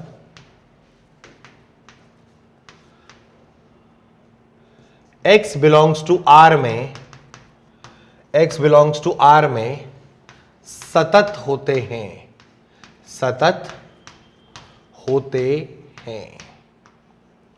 समझ रहे हैं? आपके जितने भी पॉलिनोमियल फंक्शन है, चाहे वो कांस्टेंट फंक्शन हो, लीनियर फंक्शन हो, क्वाड्रेटिक हो, बाई क्वाड्रेटिक हो, क्यूबिक हो, ठीक है ना, कुछ भी हो ऐसा, पावर 5 आ जाए, 6 आ जाए, वह सारे फलन हमेशा क्या होने वाले हैं, आपके सतत फलन होने वाले हैं। उनमें हमें कोई टेंशन नहीं है, ठीक है ना। इसके अलावा फिर और नोट जो हमें ध्यान रखना है वो क्या, greatest integer x, fractional part of x, x is not equal to integer, है ना, पर सदैव सतत होते हैं। सदैव क्या होते हैं बेटा, वो सतत होते हैं, ठीक है ना। वो हमेशा क्या होंगे, कंटिन्यूअस होंगे। कहां पर, जब उसमें x में इंटीजर ना डालें। अगर आपने ग्रेटेस्ट इंटीजर में या फ्रैक्शनल पार्ट के अंदर इंटीजर डाल दिया, क्या डाल दिया, इंटीजर डाल दिया, तो क्या होगा, इंटीजर डालते ही वो डिसकंटिन्यूअस हो जाएंगे। यानी कभी भी ग्रेटेस्ट और फ्रैक्शन के अंदर कुछ भी आ रहा हो, वह सारे फलन क्या होंगे, उन सारे बिंदुओं पर डिसकंटिन्यूअस हो जाते हैं जहां वो पूर्णांक मान दे रहे हो। ये बात आपको ध्यान रखना है, ठीक है। तो इंटीजर मान अगर दिया तो ये क्या हो जाएगा, ये हाईली डिसकंटिन्यूअस फंक्शन है, ठीक है। ऐसे ही आप देखो, अगर अपन बात करें, एक और नोट ले लेते हैं, क्या,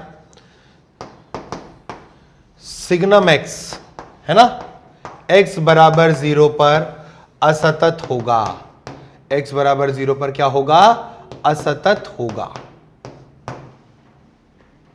आपका जो सिग्नम है ना, वो x बराबर 0 पर क्या हो जाएगा, असतत हो जाएगा। तो ज्यादातर ग्राफ जो आपको पता है, जैसे 10x का ग्राफ है, अब देखो x बराबर π/2, अगर मैं आपसे फिर पूछूं कि 10x का ग्राफ कहां पर डिसकंटिन्यूअस है, तो आपको बोलना पड़ेगा सर 10x का ग्राफ ना x बराबर π/2 पर डिसकंटिन्यूअस है। आप बोलोगे सर x बराबर π/2 तो उसके डोमेन में आता ही नहीं। अब अगर आप 10x का ग्राफ याद करें तो देखो -π/2 और फिर ये आपका π/2 बेटा, ठीक है ना। आपने कहा ये ग्राफ गया, ऐसे गया, है ना। इसके बाद आपका π/2 से 3π/2 में जो आलेख आता है वो भी तो ऐसे आता है, सॉरी, ठीक है ना, ये पाई पर आता है, ये पॉइंट π/2 होता है। तो π/2 आपके डोमेन में तो नहीं है, लेकिन π/2 माइनस h और π/2 प्लस h जो है वो कहां एग्जिस्ट करेगा, वो एग्जिस्ट करेगा कहां पर, वो एग्जिस्ट कर जाएगा आपके नेबरहुड में। मतलब π/2 का प्लस h और माइनस h उसके डोमेन में आ गया।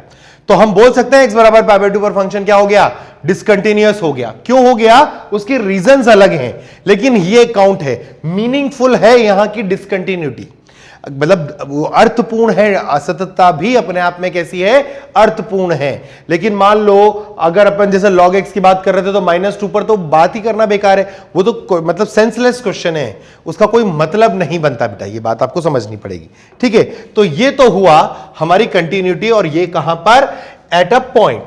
अब इससे ये चीज क्लियर कर लो अपने माइंड में कि अगर कोई फंक्शन को ये बोल दिया गया है कि वो कंटीन्यूअस है, तो आपको ये मानना है कि उसकी लिमिट जो है ना वो एग्जिस्ट कर रही थी, उसमें कोई डाउट नहीं है। उसके लिमिट के एग्जिस्टेंस में कोई डाउट नहीं है, ठीक है ना। अगर हमने ये बोल दिया कि वो फंक्शन क्या है, वो फंक्शन कंटीन्यूअस है, तो उसका मतलब एग्जिस्टेंस ऑफ द लिमिट है। लेकिन एग्जिस्टेंस ऑफ लिमिट है, उससे कंटीन्यूअस होगा ये नहीं पता, हमें चेक करना पड़ेगा, ठीक है। ऐसे ही अगर किसी ने बोल दिया कि आपकी लिमिट एग्जिस्ट नहीं करती है, तो अगर लिमिट एग्जिस्ट नहीं कर रही है किसी पॉइंट x बराबर a पर, तो हम ये श्योर है कि x बराबर a पर हमारा फंक्शन कंटीन्यूअस नहीं हो सकता। लेकिन लिमिट एग्जिस्ट कर रही है, उसके बाद कंटिन्यूटी होगी या नहीं होगी, ये फिर से जांचना है। अब अगर कोई बोलते डिसकंटिन्यूअस हो गया, डिसकंटिन्यूअस हो गया, तो आप ये नहीं बोल सकते कि इससे लिमिट एग्जिस्ट कर रही है या नहीं कर रही है, ठीक है। आपको ये चेक करके रखना पड़ेगा हर बार, ठीक है। अब हम बात करते हैं सांतत्यता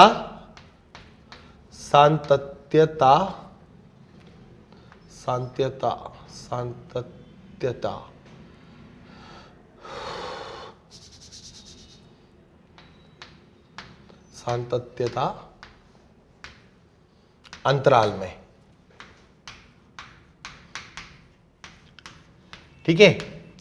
continuity in interval, continuity interval को हम दो तरीके से बात करेंगे, एक क्लोज इंटरवल में और एक ओपन इंटरवल में। तो सबसे पहले तो हम बात करेंगे किसमें बेटा, ओपन इंटरवल में, और फिर क्लोज इंटरवल में, ठीक है। मैं इसको इंग्लिश में लिख देता हूं एक बार। तो हम जो पहला काम करेंगे वो है कंटिन्यूटी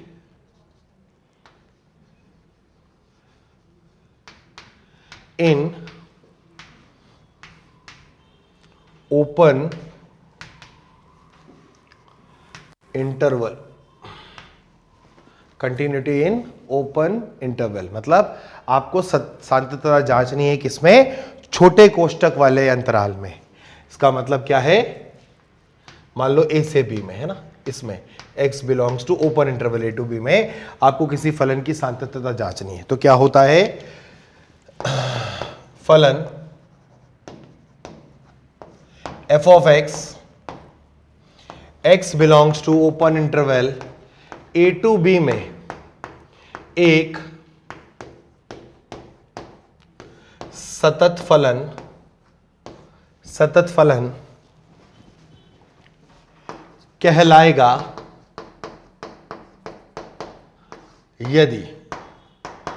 यदि अंतराल के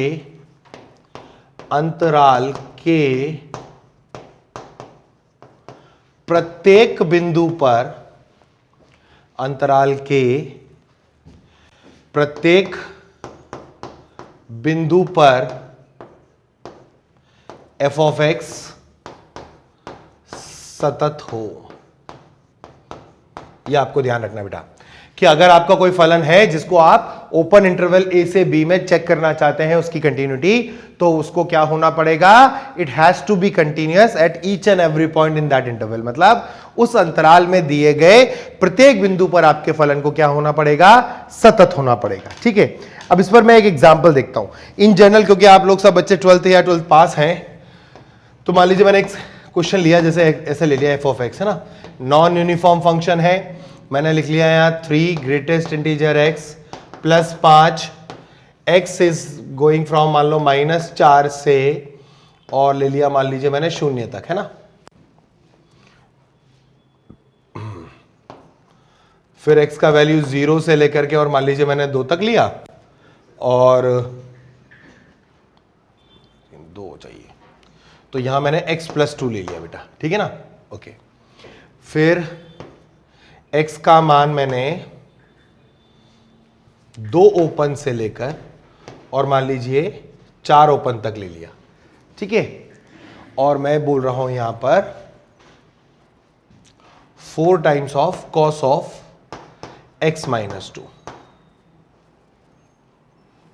ठीक है। ऐसा कुछ लिख दिया मैंने फलन, और मैंने कहा आपसे इस फलन को x बिलोंग्स टू -4 से 4 के बीच में इसकी सांतत्यता जांचो, ठीक है।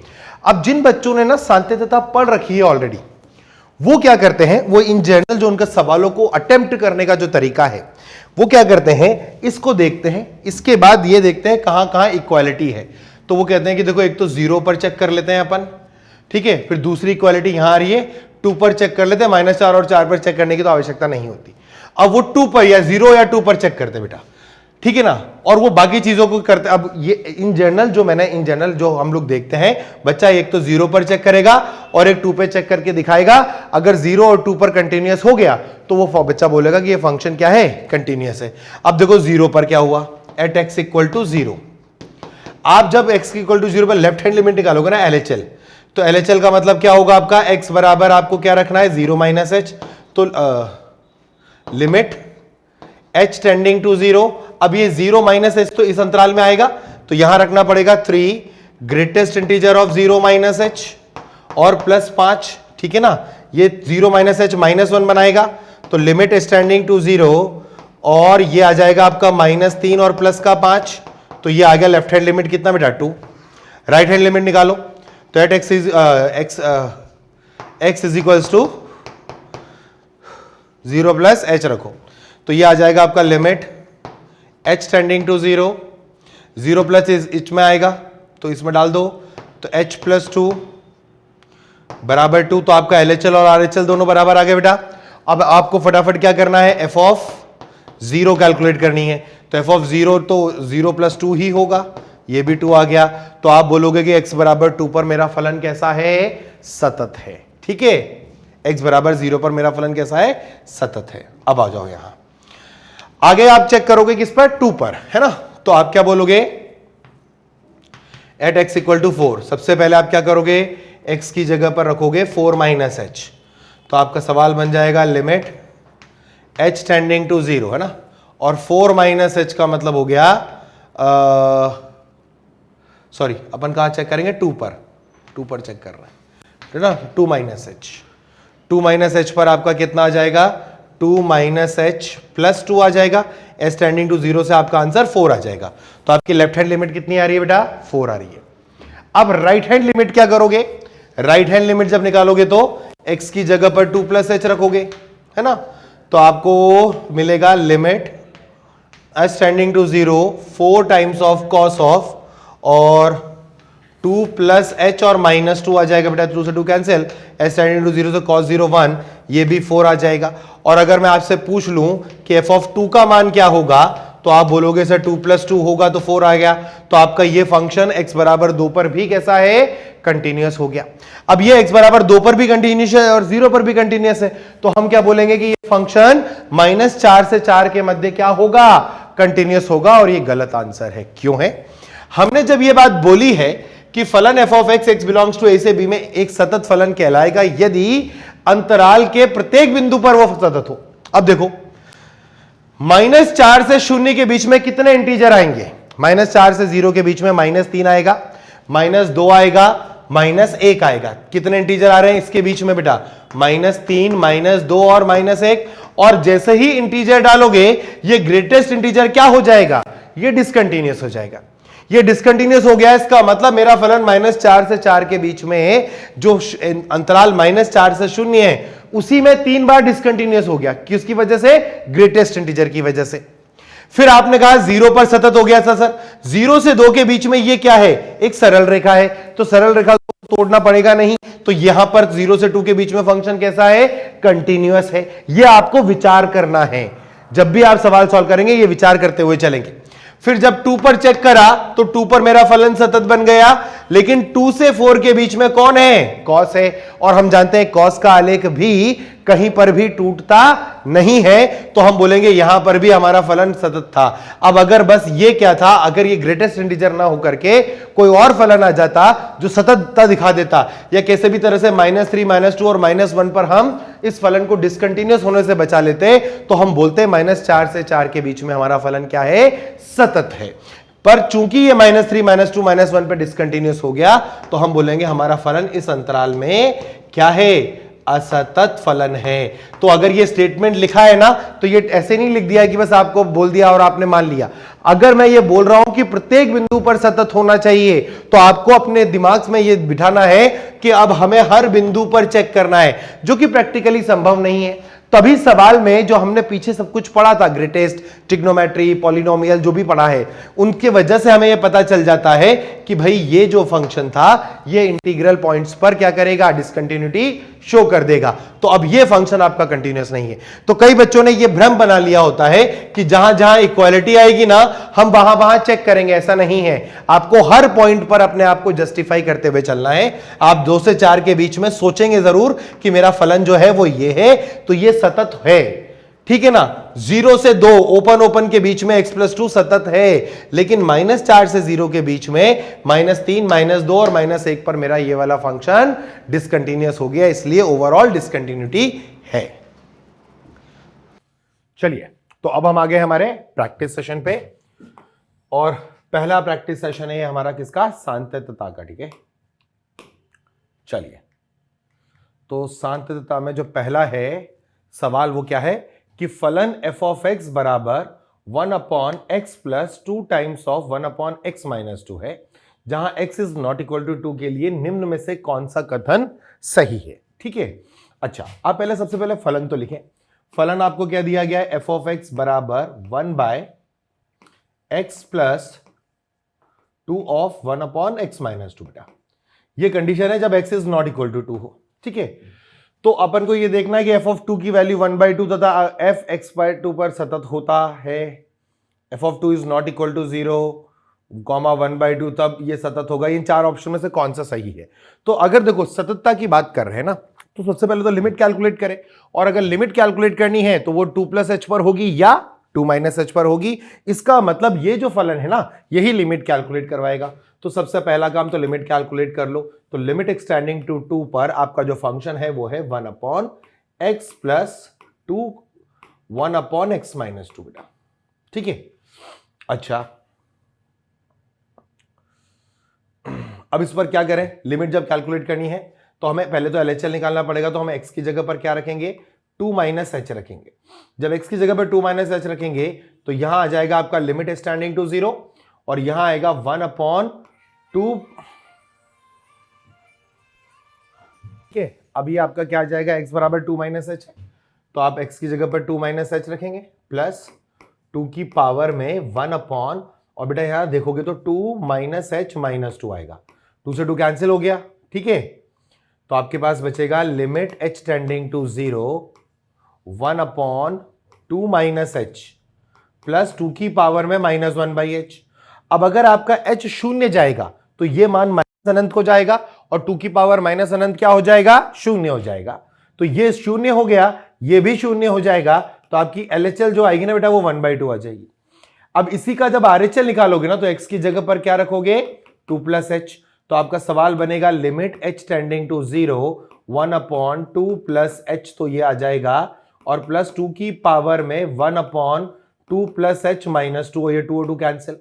लेकिन अब h टेंडिंग टू 0 पर जो है आपका जो सवाल है वो ध्यान से समझना कि लिमिट स्टैंडिंग टू 0 है 1/2+h प्लस 2 की पावर 1/h आ गया। अब h टेंडिंग टू 0 पर यह भागेगा कहां, अनंत, और 2 की पावर अनंत क्या होगा, अनंत। तो ये सब कुछ अनंत होकर के ये क्या दे देगा, 0। तो आपका LHL is not equal to RHL।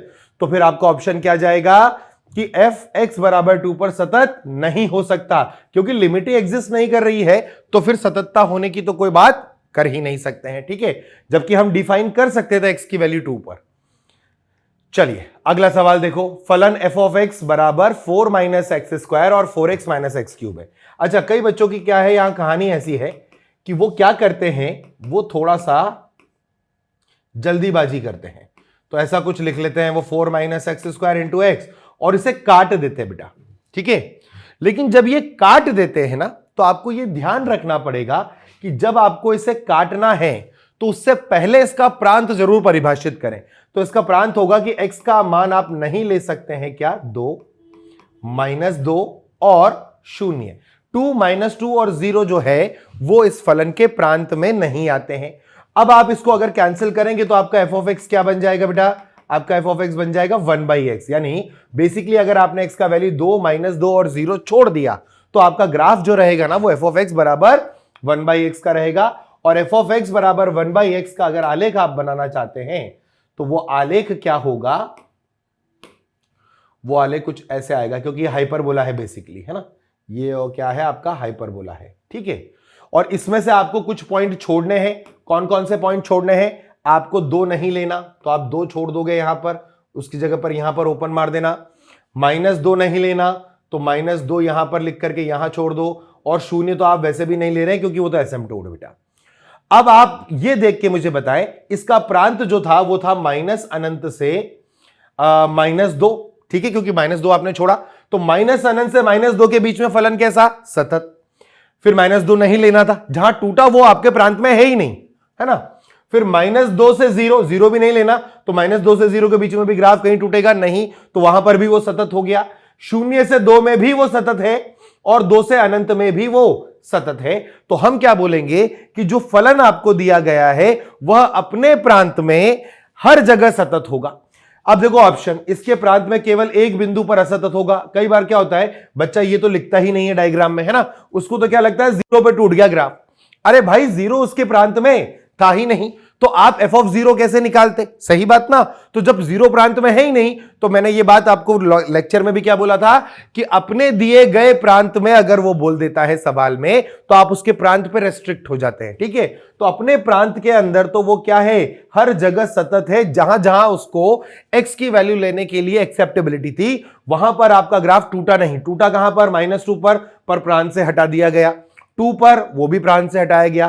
भाई इसका प्रांत क्या था आपका? इसका प्रांत था x belongs to all real number और एक्सेप्ट में -2, 2 और 0। तो हम क्या बोलेंगे कि इसके प्रांत में हर जगह सतत होगा। अब ये प्रांत बोल दिया है इसीलिए हमने ऐसा बोला। अगर हम ये बोलते x belongs to real number में ये कितनी बार डिसकंटीन्यूअस हुआ, तो हमें बोलना पड़ता -2 पे भी डिसकंटीन्यूअस होगा, 2 पर भी डिसकंटीन्यूअस होगा, और 0 पर तो खैर वो टूट ही रहा है। तो वो क्वेश्चन किस रेस्पेक्ट में पूछ रहा है उस पर आपको ध्यान देना है बेटा, ठीक है। चलिए नेक्स्ट क्वेश्चन क्या है? नेक्स्ट क्वेश्चन पढ़ें। यदि x is not equal to 5 के लिए आपका f(x) दे रखा है, तो देखो क्या है, f(x) आपको दिया गया है इस तरीके से, ये दिया गया है x² - bx + 25 बटे में x² - 7x + 10, ठीक है। और f(x) बराबर 5 है। नहीं, ठीक है, is x is not equal to 5 है बेटा, ठीक है, ये दे रखा है। x इक्वल टू 5 पर, है ना, अपन को मान पता नहीं है, अपन उसे अल्फा मान लेते हैं। तो उसने क्या पूछा है? उसने f(5) का मान ही पूछा है। और ये जो लिखा ना तथा f(x) बराबर 5, इसको काट दो f को यहां से। आपको ये पढ़ना है तथा x बराबर 5 पर फलन सतत है। तो f5 का मान बताओ, यानी अगर x बराबर 5 लेंगे तो फलन का मान क्या होना चाहिए, जब ये दिया गया हो कि उपरोक्त जो व्यंजक है या उपरोक्त जो फलन है वो सतत है बेटा। तो जब आप लिमिट की बात करोगे ना, तो लिमिट निकालने की जो टेंडेंसी है वो किसके पास होगी? वो सिर्फ इस फलन के पास होगी। क्यों होगी? क्योंकि आपको 5 + h और 5 - h पे जाना है। सही बात, 5 + h और 5 - h दोनों 5 नहीं है, तो वो x is not equal to 5 वाले फंक्शन को पकड़ेगा। इसकी लिमिट कैलकुलेट करनी है अपन को, तो अपने पास आ रहा है x² - bx + 25 डिवाइड में, और ये आपका लिखा हुआ है x - 5 × x - 2। अब देखो एक्सटेंडिंग टू 5 पर ये 5 - 5 0 है, तो ऊपर भी क्या बनना चाहिए? ऊपर भी 0 बनना चाहिए। तो इसका मतलब 25, दिस इंप्लाइज कि ये अगर 0 बन रहा है तो ऊपर वाले को भी 0 बने, तभी तो हम लिमिट निकाल सकते हैं। लिमिट निकलेगी उसी के बाद तो कंटिन्यूटी की बात होगी बेटा। तो 25 - 5b + 25 बराबर 0 कर दो, तो ये आपका b बराबर 10 आ गया बेटा। तो आपका जो सवाल है उसकी लिमिट क्या है? लिमिट निकालनी है आपको x टेंडिंग टू 5 पर x² - 10x + 25 मतलब x - 5 का होल स्क्वायर, और नीचे क्या आ रहा है? x - 5 और x - 2, x - 5 और x - 2 आ गया बेटा, ठीक है। x² - bx + 25 था ना, तो x² - 5 प्लस, ठीक है। चलिए ठीक है, तो यहां से x is equal to not equal to 5 के लिए था ना, और x बराबर 5 पर सतत है, तो f5 का मान पूछ रहा है वो, ठीक है। तो हमने कहा कि x² - bx + 25 की वैल्यू को 0 हो जाना चाहिए, ठीक ठीक। तो आपने x - 5 को यहां से काट दिया बेटा, क्योंकि आपका b जब 10 आया ना, तो ये क्या आएगा? जैसे 25 25 50 50 - 5b, तो यहां से आपका b बराबर आ गया 10, ठीक है। b बराबर 10 रखोगे तो x square minus 10x plus 25 मतलब x माइनस 5 का होल स्क्वायर, और नीचे है x square minus 7x plus 2 यानी x minus 5 into x minus 2। तो x माइनस 5 से x माइनस 5 कट गया, और जब ये वैल्यू निकालोगे तो ऊपर 0 और नीचे 3 आ जाएगा, तो आपका आंसर आ गया 0 बेटा। अब हम चाहते हैं कि हमारा फलन क्या हो, सतत हो जाए। अब अगर हमारा फलन सतत होना है तो आपके अल्फा के मान को क्या होना पड़ेगा, 0 होना पड़ेगा, और ये अल्फा का मान है क्या, ये f(5) का ही मान है बेटा, तो f(5) क्या होगा 0। तो आपका राइट ऑप्शन क्या चला जाएगा, ए ऑप्शन चला जाएगा। ठीक है, चलिए यदि f(x) आपको क्या दे रखा है बेटा, x माइनस e की power x plus cos 2x divided by x square, ठीक है, जहां x नॉट इक्वल टू 0 है और ये सतत है, कहां पर करेक्शन करना, ये x बराबर 0 पर सतत हो, तो आपको f(0) का मान बताना। देखो लॉजिकली क्या है, आपको जो फंक्शन दिया गया वो वैसा ही सवाल वापस बन गया। कैसे, आपने बोला f(x) दे रखा है सर, और ये है यहां अल्फा मान लो, कब, जब x इक्वल टू 0 हो, और x नॉट इक्वल टू 0 पर उसने हमें डेफिनेशन दे ही रखी है कि x माइनस e की power x plus of cos 2x divided by x square, ये हमें दे रखा है बेटा। ठीक है ना, अब क्या करें, सॉल्व करें। तो बेसिकली उसने जब ये बोल ही दिया कि हमारा फलन क्या है, सतत है, तो हम क्या करते हैं, डायरेक्ट इसकी लिमिट कैलकुलेट कर लेते हैं। जो लिमिट का मान आएगा वही हमारे अल्फा का मान होना चाहिए। तो उसके लिए अपन क्या करेंगे, हम लिमिट कैलकुलेट करते हैं, लिमिट एक्सटेंडिंग टू 0, और ये आ जाएगा x माइनस e की power x plus of cos 2x बटे में एक्स स्क्वायर।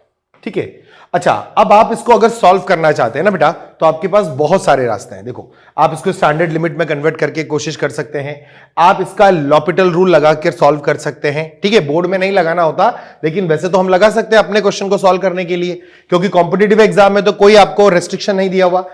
प्लस आप इसको एक्सपेंशन से भी कर सकते हो, और एक्सपेंशन ज्यादा अच्छा है क्योंकि एक्स भी आ रहा है, एक्सपोनेंशियल भी आ रहा है, और cos 2x भी आ रहा है। तो अपन सवाल क्या लिखेंगे, हम लिखेंगे लिमिट एक्सटेंडिंग टू 0 बेटा। ठीक है, यहां आ जाएगा आपका x माइनस e की पावर x का एक्सपेंशन में क्या आएगा 1 plus x square upon 2 factorial plus x cube upon 3 factorial plus and so on, ऐसे आगे तक जाएगा। और उसके बाद प्लस cos 2x में ज्यादा अंतर नहीं है, जहां जहां x आ रहा होगा ना वहां वहां आप क्या रख दो, 2x रख दो बस। तो आपका क्या आएगा, यह आता है 1 माइनस 2x का whole square upon 2 factorial plus 2x की power 4 upon 4 factorial minus and so on, और नीचे आपके पास क्या आ जाएगा, आपके पास x की पावर कितनी दे रखी है, 2 दे रखा है, ये आ गया बेटा। अब देखो कुछ कुछ तो कटा, क्या क्या कटा, ये x और ये x साफ सब्ट्रैक्ट हो जाएंगे, ये -1 आएगा और ये +1 आएगा, तो ये भी साफ हो जाएंगे। तो आपका एक्सप्रेशन क्या बचेगा बेटा, लिमिट एक्सटेंडिंग टू 0 पर माइनस का एक्स स्क्वायर बाई 2 फैक्टोरियल, और ये तो माइनस कॉमन ले लो, माइनस एक्स स्क्वायर कॉमन ले लो, तो आपके पास क्या आ जाएगा 1 अपॉन 2 फैक्टोरियल प्लस, और ये आ जाएगा 4/2 फैक्टोरियल प्लस नहीं, इसके बाद प्लस के बाद क्या आएगा, माइनस आएगा, माइनस में क्या आ जाएगा, एक्स क्यूब बाई 3 फैक्टोरियल आ जाएगा, क्योंकि क्यूब का टर्म उसमें नहीं आने वाला। फिर अगला टर्म में कुछ कुछ और आएगा, ऐसे करते हुए आगे तक जाएगा, और बटे में हमारे पास कौन है, एक्स स्क्वायर है बेटा। तो एक्स स्क्वायर जब कैंसिल करोगे तो ये टर्म तो कैंसिल ही हो जाएगा, यहां पर पावर एक्स बचेगी, यानी इसके बाद जितने भी पद आएंगे वह सब शून्य हो जाएंगे।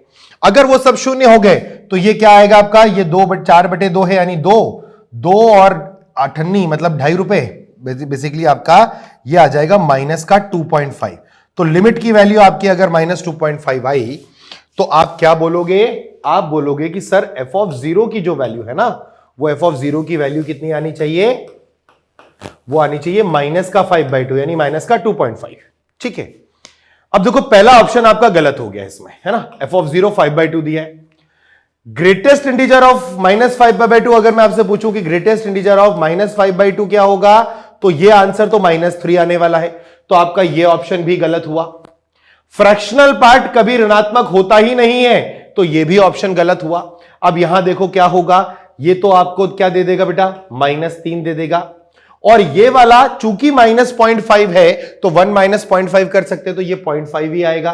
तो ये माइनस का 3 इंटू और ये आ जाएगा 1.5 0.5 का मतलब कितना हो गया 1/2, तो -3/2। तो आपका जो राइट ऑप्शन इसके लिए जाएगा वो क्या जाएगा, वो डी ऑप्शन करेक्ट हो जाएगा बेटा, ठीक है ना।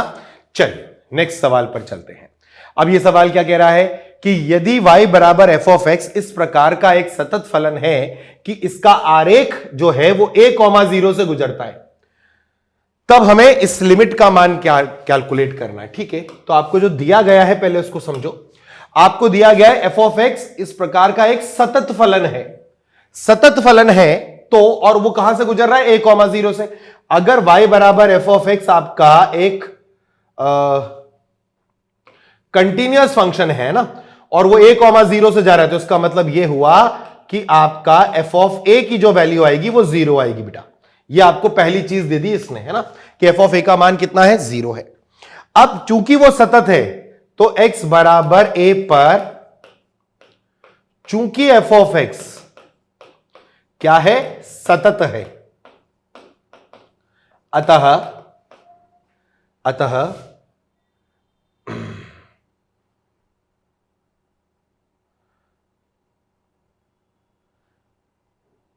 Limit x tending to a, है ना, और हमें क्या दे रखा है ln of 1 + 3 times of f of x, ये दिया है, divided by 2 times of f of x दे रखा है बेटा। तो अब आप बताओ अगर ये सतत है तो a minus h, f of a minus h पर क्या होगा, अतः ये बताओ f of a minus h limit x tending to 0 ले लो, है ना, चाहे आप limit x tending to 0 f of a plus h ले लो, ठीक है, इन दोनों की वैल्यू भी 0 ही आएगी। इसका मतलब जब x a को अप्रोच करेगा तो ये f ऑफ x किसको अप्रोच करेगा, ये 0 को अप्रोच करेगा। जब x का मान a की तरफ जाएगा तो f ऑफ a का मान 0 की तरफ जाएगा। ये बात तो क्लियर हुई। इसका मतलब ऊपर आपका ln 1 बन रहा है जो 0 देगा, और नीचे भी 0 बन रहा है, तो ये प्रश्न 0/0 के रूप में आ गया। और ये आपकी कौन सी लिमिट है, ये आपकी स्टैंडर्ड लिमिट है, किसकी, लॉगरिथम की स्टैंडर्ड लिमिट है बेटा। तो इसमें जो लॉग की स्टैंडर्ड लिमिट थी उसको कैसे सॉल्व करते थे, याद है, लिमिट एक्सटेंडिंग टू 0, ln के अंदर जो भी 1 बना रहा है, ये पूरा 1 बना रहा है, 1 + 3 ऑफ f ऑफ x, वही हमें नीचे -1 में चाहिए। तो आपको बेसिकली क्या करना है, 2 तो यहीं रहने दो, और अगर इसको -1 करते तो यार 3f(x) चाहिए था, तो 3f ऑफ x लिख लो इसको। अब आपने 3 से गुणा करा है तो आप 3 से भाग भी लगा दो। अब देखो क्या होगा कि ये जो पार्ट है आपका, इतना सा पार्ट, ये वाला तो स्टैंडर्ड लिमिट में 1 दे देगा, तो आपके पास फाइनली क्या बचेगा, 3/2 बचेगा। तो आपका जो राइट आंसर आएगा इस क्वेश्चन का वो कितना आ जाएगा, वो क्वेश्चन का आंसर आ जाएगा सी। क्यों आ जाएगा सी, क्योंकि आपको पहले ही दे दिया था वो सतत है, तभी तो आपका f ऑफ a जो अप्रोच, f ऑफ a का मान तो 0 है, पर अप्रोचिंग टू में भी 0 आएगा क्योंकि वो लिमिट एग्जिस्ट कर रही होगी, है ना। चलिए नेक्स्ट क्वेश्चन देखें। नेक्स्ट क्वेश्चन क्या कह रहा है, f वास्तविक रेखा पर एक सतत फलन है, यानी आपका कोई भी फंक्शन है जो रियल नंबर लाइन पर कंटिन्यूअस फंक्शन है, और ये कुछ ऐसा दिया गया है, तब f√3 का मान निकालना है। चलो ठीक है, सवाल लिखते हैं पहले तो। ये आएगा आपका x² प्लस ये आ जाएगा आपका f of x -2 into x, ठीक है, और माइनस का फिर आएगा √3 times of f of x और प्लस 2√3 -3 = 0। ठीक बात है। यहां से हम f ऑफ x ट्राई करते हैं निकालने की, है ना, तो इसको क्या लिख सकता हूं मैं, x² plus x f of x minus का 2x माइनस का √3 f ऑफ x प्लस 2√3 -3 बराबर 0। तो इसको अलग कर लेते हैं, इसको लिख लो x² - 2x, है ना, साथ में एक +1 भी लगा लो, अपनी मर्जी से लगा लिया अपन ने, तो प्लस x कॉमन लिया, सॉरी fx कॉमन लेंगे, f ऑफ x कॉमन ले लो, तो आपके पास आ जाएगा x - √3 और प्लस 2√3 और -4। देखो +1 किया तो -1 भी कर दिया मैंने, ठीक बात है। हमें f ऑफ x का मान निकालना है, तो देखो क्या होगा, आप इसे लिख सकते हो f ऑफ x ब्रैकेट में x - √3 और इन सबको उधर ले जाओ तो ये आएगा आपका 4 - 2√3 और माइनस ऑफ x माइनस 1 का होल स्क्वायर। यानी कि आपके पास क्या निकल के आया, आपके पास f ऑफ x जो है वो निकल के आया कितना, 4 माइनस 2 रूट 3, 4 माइनस 2 रूट 3 एक ब्रैकेट में, माइनस ऑफ x माइनस 1 का होल स्क्वायर दूसरे ब्रैकेट में, डिवाइड में नीचे आ गया है क्या, x माइनस रूट 3। अब आप f रूट 3 का मान कैसे निकालें भैया, f ऑफ x सतत तो दे दिया पर यहां तो प्रांत से ही हटेगा, तो देखो अगर सतत था ना तो ये वाला फंक्शन की जो लिमिट आएगी वही f ऑफ रूट 3 का मान होना चाहिए, क्योंकि आपसे क्या कहा गया, x belongs to real number पर आपका फंक्शन क्या है, सतत है, यानी प्रत्येक बिंदु पर सतत होने वाला है। अगर आपका f ऑफ x की परिभाषा ये आई तो इसके प्रांत में रूट 3 नहीं है, तो अगर ये रूट 3 पर भी सतत है तो इसका जो लिमिट का कैलकुलेशन आएगा, जो लिमिट का मान आएगा वो f ऑफ रूट 3 के मान के बराबर होगा, तभी तो सतत होना है, यही तो लॉजिक है। तो हमें इसकी लिमिट कैलकुलेट करनी है। अच्छा, इसकी लिमिट कैलकुलेट करें तो अपन क्या बनाएंगे इसको, देखो कैसे, ये आपका है limit x tending to root 3, और ये 4 माइनस 2 रूट 3 है ना, इसको जरा ध्यान से देखो, देखो ये सारी चीजें ना बड़े आसानी से दिखती है बेटा। ये क्या लिखा है, ये 3 प्लस 1 लिखा हुआ है, क्या लिखा है, 3 प्लस 1, तो आप इसे क्या लिख सकते हो, रूट 3 माइनस 1 का होल स्क्वायर, चेक कर लो, 3 प्लस 1 माइनस 2 रूट 3, ठीक है ना, और ये लिखा है माइनस x माइनस 1 का होल स्क्वायर और बटे में नीचे x माइनस रूट 3, क्योंकि रूट 3 पर शून्य तो बन ही रहे थे ये ना, रूट 3 माइनस 1 का होल स्क्वायर की वजह से मैंने ऐसे करा। अच्छा, अब आप देखो क्या होगा कि ये आपका आ गया limit x tending to root 3, जो इसका आंसर आएगा वही हमारा आंसर है। तो अपन इसे लिखेंगे कि एक तो ये बनेगा root 3 minus 1 plus x minus 1, ठीक है ना, और एक बनेगा root 3 minus 1 minus x plus 1, और बटे में नीचे क्या आ गया बेटा, x माइनस रूट 3 चल रहा है, माइनस 1 और प्लस 1 तो आपका कट गया, बचा कितना, रूट 3 माइनस एक्स, और ये root 3 minus x x minus root 3 को माइनस टाइम काट देगा। अब रूट 3 का मान डाल दो तो आपका रिजल्ट क्या आ जाएगा, आपका रिजल्ट इसमें आएगा रूट 3 से माइनस बाहर रहेगा, 2 रूट 3 आ जाएगा पहला तो, है ना, और माइनस 2 आ जाएगा, इससे माइनस 2 कॉमन ले लो तो बेसिकली आपका 2 बाहर आ जाएगा और ये बनेगा 1 माइनस रूट 3। तो आपका कौन सा ऑप्शन राइट हो गया, ऑप्शन बी आपका राइट हो गया बेटा, ठीक है। अब इस बात को समझें कि जो प्रश्न आपको दिया गया था उसमें जब आपने f ऑफ x कैलकुलेट किया ना तो वो कह रहा था कि आपका प्रांत में x की वैल्यू रूट 3 नहीं है, पर चूंकि प्रश्न ने बोला कि fx क्या है, हर जगह पर सतत है, तो अब हमें क्या करना है, पहले तो सीमा एग्जिस्ट करानी है, लिमिट एग्जिस्ट होनी चाहिए। लिमिट जैसे ही एग्जिस्ट हुई तो जो उसका मान आया, अगर वही मान आप f रूट 3 का रख देंगे तो आपका फलन क्या हो जाएगा, आपका फलन सतत हो जाएगा, ठीक है। तो ये आपका नेक्स्ट क्वेश्चन है बेटा। अब देखो, माना g ऑफ x बराबर tan inverse mod x minus cot inverse mod x, और f ऑफ x आपको कुछ कुछ गंदा सा दिया, h ऑफ x भी उसने कंपोजिट में दे दिया जहां फ्रैक्शनल पार्ट ऑफ x भिन्नात्मक भाग को, तथा ये आपके ग्रेटेस्ट इंटीजर को, इसको अपन क्या बोलते हैं, GIF, है ना, इसको अपन क्या बोलेंगे कि ये ग्रेटेस्ट इंटीजर फंक्शन को निरूपित कर रहा है, ठीक है, को निरूपित करता है। तो निम्न में से कौन सा सही है, चलिए तो अपन पहले क्या करते हैं, g ऑफ x को देख लेते हैं बेटा। g ऑफ x हमें क्या दिया गया है, वो हमें दिया गया है tan इनवर्स के अंदर mod of x minus cot inverse के अंदर मॉड ऑफ x, ठीक है, और हमें f ऑफ x क्या दिया गया है, तो अगर आप f ऑफ x को बहुत गौर से देखेंगे ना तो वो क्या लिखा हुआ है आपके पास, ग्रेटेस्ट इंटीजर x बटे ग्रेटेस्ट इंटीजर x प्लस 1, और यहां इनटू में आपको क्या दिया गया, फ्रैक्शनल पार्ट ऑफ x, और h ऑफ x आपसे क्या बोला गया है कि h ऑफ x जो आपका आएगा ना वो आएगा मॉड के अंदर g of f of x, ठीक है।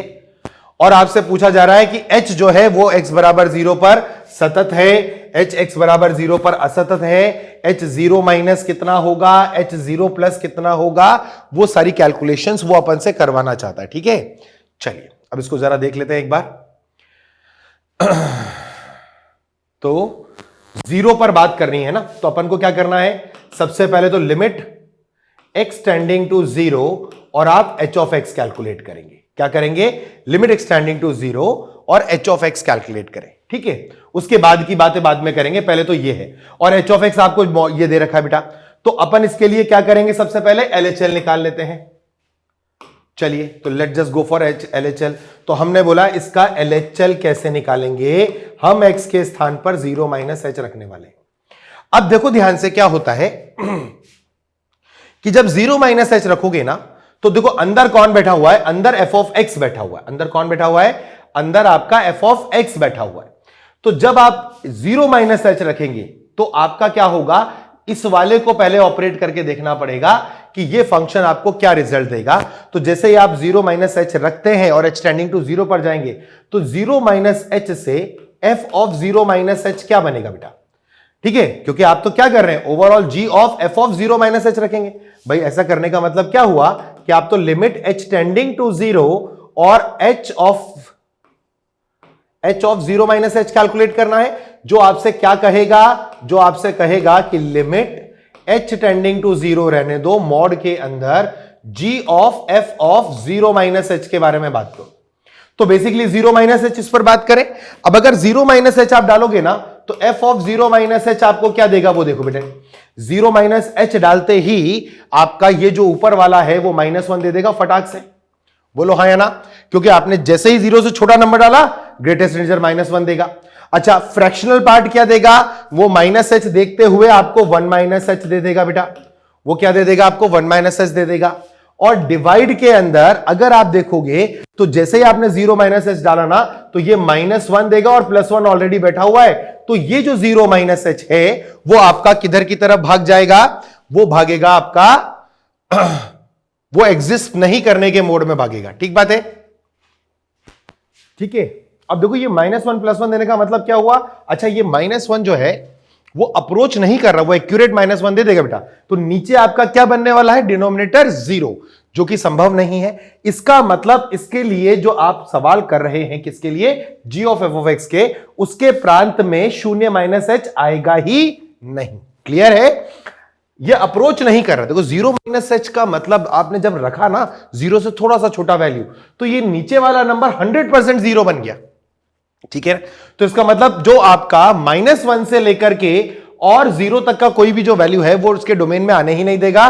तो इस सवाल के अंदर आपका लेफ्ट हैंड लिमिट होगा ही नहीं, यानी आपको ये पार्ट कैलकुलेट करना ही नहीं था बेटा।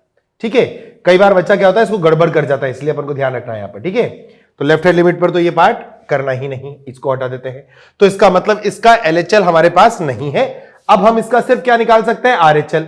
RHL निकालने के लिए क्या करना पड़ेगा, हम करेंगे लिमिट h टेंडिंग टू 0 और h की जगह पर रखूंगा मैं 0 + h। अब जब h की जगह 0 + h रखेंगे तो सबसे पहले तो आपके पास यही आएगा। तो आप क्या बोलने वाले हो कि sir limit h tending to, और ये आ जाएगा आपके पास मॉड के अंदर g of f of 0 + h। अब जरा पहले 0 + h पर फिर से चर्चा कर ले। अगर f ऑफ की जगह मैंने x की जगह पर 0 + h रखा बेटा, तो ग्रेटेस्ट इंटीजर x मुझे 0 दे देगा, वो भी फिक्स 0, है ना। फ्रैक्शनल पार्ट मुझे h ही देगा, खैर उससे कोई मतलब ही नहीं बचा। और 0 + h रखूंगा तो ये नीचे वाला 1 + h बनेगा, है ना, या वो 1 बनेगा, तो ये एक्यूरेट 1 बनेगा और ये टर्म आपका 100% 0 बन गया। क्लियर, इसका मतलब ये काम करेगा। और इस केस में आपको क्या कैलकुलेट करना पड़ेगा कि आपका लिमिट जो है वो h टेंडिंग टू 0 है और आपके मॉड के अंदर जो भी है वो g f ऑफ 0 जा रहा होगा बेटा, सीधे सीधे g f ऑफ 0, है ना। अब एग्जैक्टली f ऑफ 0 निकालना है आपको, सॉरी ये तो 0 हो गया, g 0 निकालना है। अब g 0 क्या होगा, 0 जब डालोगे ना तो यहां g 0 पर आपको ध्यान देना है कि वो आएगा tan inverse 0 minus cot inverse 0। और tan इनवर्स 0 का जो वैल्यू होता है वो तो 0 ही होता है, पर cot इनवर्स 0 का जो मान आएगा वो आपका आ जाएगा π/2, है ना। cot इनवर्स 0 का जो मान आएगा वो आपके पास कितना होगा, इसको अपन को 0 लाना है तो cos π/2 पे लाना पड़ेगा, है ना। तो आपका ये आ जाएगा 0, और ये 0 को कहां से अप्रोच कर रहा है, तो cot इनवर्स का ग्राफ बना लो पहले। ये रहा ग्राफ, है ना, h टेंडिंग टू 0 प्लस पे चल रहे हैं अपन, तो अपना जो अप्रोच हो रहा है एफ ऑफ 0 प्लस एच पर, वो डायरेक्ट 0 को ही अप्रोच कर देगा। ठीक है, तो आपका ये कॉट इनवर्स 0 आपको क्या दे देगा बेटा? डायरेक्टली आपको पाई बाई 2 ही देगा, 0 टू माइनस पाई बाई 2। आपका ग्राफ कॉटेक्स का ऐसे आता है ना, तो एग्जैक्टली 0 पर वो एग्जैक्टली पाई बाई 2 देता है। अप्रोच कुछ नहीं बचा। क्यों नहीं बचा? क्योंकि h टेंडिंग टू 0 पर जो f ऑफ 0 प्लस h आपने लिखा, उसने डायरेक्ट वैल्यू ही अपने आप को कितनी दे दी? 0 दे दी। अब ये एक्यूरेट 0 अपन डाल रहे हैं, तो हमें ये z0 मिला, जो कितना आ रहा है? तो आपका ये वाला आंसर देगा पाई बाई 2। ठीक बात है। और क्योंकि ये वन साइडेड लिमिट है, तो वन साइडेड लिमिट की वजह से ये एग्जिस्टेंस ऑफ लिमिट हो जाएगा। तो आपका ए ऑप्शन कंफर्म है कि आपका x इक्वल टू 0 पर सतत है। क्यों है? क्योंकि 0 प्लस एच उसका जिंदा है। 0 माइनस एच पर जो नहीं निकाल पा रहे थे, तो क्यों नहीं निकाल पा रहे थे? क्योंकि 0 माइनस एच उसके प्रांत में है ही नहीं। तो ये तो बात गलत ही हो गई। अच्छा, h0 माइनस कितना आया? h0 माइनस ये भी गलत हो गया। और h0 प्लस तो आपने कैलकुलेट किया ही था, वो पाई बाई 2 आ रहा है ना कि माइनस पाई बाई 2। तो आपका राइट आंसर क्या आएगा? hx, ये आ गया। ठीक है, option A is right option. Next question देखो, 1 से 3 में फलन x square plus 1 greatest integer x अधिकतम पूर्णांक फलन को निरूपित करता है, सतत होगा। 1 से 3 में फलन greatest integer of x square plus 1, इसको अलग कर देते हैं, सतत होगा सभी x के लिए, 9 बिंदुओं के अलावा सभी x के लिए, 7 बिंदुओं के अलावा सभी x के लिए, 8 बिंदुओं के अलावा सभी x के लिए। यह हमारा प्रश्न है। अब देखो, नॉर्मल सा सवाल है। इस नॉर्मल से सवाल के अंदर अपन को समझना क्या पड़ेगा कि ग्रेटेस्ट इंटीजर फंक्शन जो होता है वो हाईली डिसकंटीन्यूअस फंक्शन होता है ना। अब वो हाईली डिसकंटीन्यूअस कहां होता है? जहां जहां उसे पूर्णांक मिल जाए। तो अब हमारा काम यह है कि हमको एक्स स्क्वायर प्लस 1 के बारे में विचार करना है कि ये पूर्णांक कहां का बनेगा, और वो भी कहां से कहां तक? x की वैल्यू 1 से लेके 3 के बीच में बेटा। तो 1 जब डालोगे ना, तो आपका एक्स स्क्वायर प्लस 1 2 चालू करेगा। तो 1 से लेके और कहां तक? अब इसका एक्स स्क्वायर प्लस 1 का मान आपको क्या लाना है? 2 के बाद 3 लाना है। मान लो ये 3 लाना है, तो आपको x का वैल्यू √2 लेना पड़ेगा। बोलो हाँ या ना? तो √2 डालते ही ये हो जाएगा। फिर आपको x का वैल्यू √3 भी लेना पड़ेगा, यहां भी डिसकंटिन्यूअस हो जाएगा। x का वैल्यू √4 लेना पड़ेगा, यहां भी डिसकंटिन्यूअस होगा। ठीक बात है। x का वैल्यू √5 लिया, डिसकंटिन्यूअस। √6 लिया, डिसकंटिन्यूअस। x का वैल्यू √7 लिया, डिसकंटिन्यूअस। x का वैल्यू √8 लिया, डिसकंटिन्यूअस। और x का वैल्यू √9 लिया, यानी 3, तो भी आपका फंक्शन क्या हो जाएगा? डिसकंटिन्यूअस। क्योंकि 3 के आगे तो आप जाओगे नहीं, पर 3 के पीछे जब आओगे तो ये फंक्शन 8 दे देगा। जैसे आपने मान लो ऐसा कहा कि 3 माइनस एच, तो 3 माइनस एच का होल स्क्वायर जो भी होगा वो प्लस 1, तो ये क्या करेगा? अपने आप को डिक्रीज कर देगा। ठीक है, तो ये जहां जहां इंटीजर बनेगा वहां वहां पर इसका क्या होने वाला है? डिसकंटिन्यूटी होने वाली है। तो कितने पॉइंट पर आ रही है? 1 2 3 4 5 6 7 और 8। तो आपके 8 बिंदुओं पर आपका क्या होगा? डिसकंटिन्यूस होगा। जैसे मैं आपको एक चेक करके दिखाता हूं। जैसे मान लो मैं √9 की बात कर रहा हूं, बेसिकली 3। आपका एफ ऑफ एक्स दे रखा है मेरे को कितना? Greatest integer of x square plus 1। ये बात तो खैर क्लियर है कि इंटीजर आना चाहिए, लेकिन चलो 3 पर चेक करना है तो 3 प्लस एच पर चेक नहीं करना। क्यों? क्योंकि 3 प्लस एच इसको क्रॉस कर जाएगा बेटा। तो हम करेंगे एफ ऑफ 3 माइनस एच। तो एफ ऑफ 3 माइनस एच कितना आ जाएगा? F of 3 minus h limit x tending to 0 पर है ना, यही तो लेफ्ट हैंड लिमिट होगी। तो इसका कितना आ जाएगा? 3 minus limit x tending to 0। Limit अंदर जाएगी ही नहीं, ग्रेटेस्ट इंटीजर के अंदर आ गया 3 माइनस एच का होल स्क्वायर प्लस 1। अब इसमें अंदर जाएगी नहीं लिमिट, पहले ध्यान रखना, क्योंकि वो डिसकंटिन्यूअस है ना। तो लिमिट एक्सटेंडिंग टू 0, ये आपके पास आएगा 9 प्लस एच स्क्वायर माइनस का 6h प्लस ऑफ 1। ठीक है, तो ये आपका अप्रोच कहां करेगा? ये क्वांटिटी जो अप्रोच करेगी वो करेगी लिमिट h टेंडिंग टू 0 और 9 और 1 10 प्लस h स्क्वायर और माइनस का 6h। यहां तक क्लियर हुए हैं क्या आप? बिल्कुल क्लियर हुए। ठीक है, अब मुझे बताओ h क्या है? h एक बहुत ही छोटी धनात्मक राशि है। तो बताओ h बड़ा होगा कि h स्क्वायर बड़ा होगा? आप बोलोगे सर डेफिनेटली h बड़ा होगा, क्योंकि जितनी पावर बढ़ाओगे उतना वो छोटा हो जाएगा, है ना। अगर h बड़ा है और h स्क्वायर छोटा है तो 6h तो निश्चित तौर पर h स्क्वायर से बड़ा होगा। तो ये मान बड़ा है और ये छोटा है, तो ये ऋणात्मक मान देगा पूरा का पूरा h² - 6h, है ना। इतना डिटेल अगर आप समझ पा रहे हैं बेटा, तो फिर आपके लिए ये सब कोई बहुत ज्यादा दिक्कत वाले नहीं है सवाल। वरना बच्चा क्या करता है, h की वैल्यू 0 डाल के देखता है, 0 और 0, तो ये तो 0 हो गया, 9 + 1 10, ग्रेटेस्ट इंटीजर 10 आ रहा है, और 3 डालोगे तो भी 10 आएगा, तो सर ये हो गया। लेकिन ऐसा नहीं है, इस एक्सप्रेशन की बात करेंगे, लिमिट तो अंदर जा ही नहीं सकती। क्यों? ये हमने लिमिट में बात करी थी कि अगर फंक्शन डिसकंटिन्यूअस है तो लिमिट अंदर एंटर नहीं करती है ना। अब ये अगर आपका क्या है, ये वाला वैल्यू अगर आपका नेगेटिव में है, तो 10 में से कुछ घट गया, 10 में से कुछ घट गया, तो वो 10 से छोटा हो गया, और ग्रेटेस्ट इंटीजर उसका आंसर क्या दे देगा, फटाक से 9 देगा। लेकिन जब आप f(3) कैलकुलेट करेंगे ना, तो वो आपको एक्यूरेटली 10 मिलेगा। तो आपकी जो लेफ्ट हैंड लिमिट है वो इसके बराबर नहीं आ रही है, राइट हैंड लिमिट की तो बात ही नहीं करनी हमें, तो इसका मतलब इस पर भी वो डिसकंटिन्यूअस है। ठीक बात। तो आपके कितने बिंदु हैं ऐसे सारी जगह जहां पर ये वाला पार्ट आपका इंटीजर बन जाए। तो इंटीजर कहां बनेगा, देखो 1 पर कितना देता, वो 2 देता, तो पहला इंटीजर उसको 3 बनाना था मुझे, तो 3 बनाया, 4 बनाया, 5 6 7 8 9 और 10 तक लेके चला गया। इन सारे पॉइंटों पर वो डिसकंटिन्यूअस होगा, तो option D is correct option. Clear. चलिए, निम्न में से कौन सा फलन x = 0 पर सतत होते हैं? x = 0 पर सतत होंगे। ठीक है, लैंग्वेज की को समझ जाना, भावनाओं को समझना। निम्न में से कौन सा फलन x = 0 पर सतत होगा? ठीक बात है। चलिए, x = 0 पर सततता की बात करनी है। पहला फलन अपन ले लेते हैं f(x). अब अपन थोड़ा मतलब प्रो मोड में सवाल सॉल्व करेंगे। π/2, ये क्या लिखा हुआ है, सिग्नम mod x, ठीक है, प्लस, और ये भी लिखा हुआ है सिग्नम mod x। ये सब जो है ना बेटा, ये सिर्फ डराने के लिए दिए जाता है। तो अपन लोग क्या करते हैं, हम लोग माउंटेन ड्यू पीते हैं, क्योंकि डर के आगे जीत है। कैसे? आप इस सवाल की जब लेफ्ट हैंड लिमिट निकालने वाले हैं ना, तो आप x की जगह पर क्या रखने वाले हैं बेटा, 0 - h, और h तो 0 टेंडिंग पे जाएगा ही जाएगा। ठीक है, जब आप 0 - h रखोगे, तो सिग्नम के अंदर ये जो अंदर नंबर है, इसमें क्या रख दिया आपने, 0 - h। तो सिग्नम को क्या मिलेगा, सिग्नम को तो अभी भी h ही मिलेगा।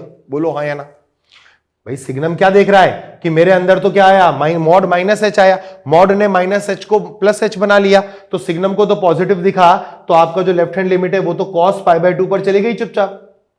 और यहां पर देखो कि प्लस में यहां आपको क्या मिलेगा, पॉजिटिव मिलेगा, तो ये +1 आ जाएगा। तो आपका आउटपुट क्या आने चाहिए, ये आना चाहिए। या आप इसको ऐसे नहीं करना चाहते हैं, बिल्कुल प्रोसेस से करेंगे, तो आप इसे प्रोसेस से करके देख लें।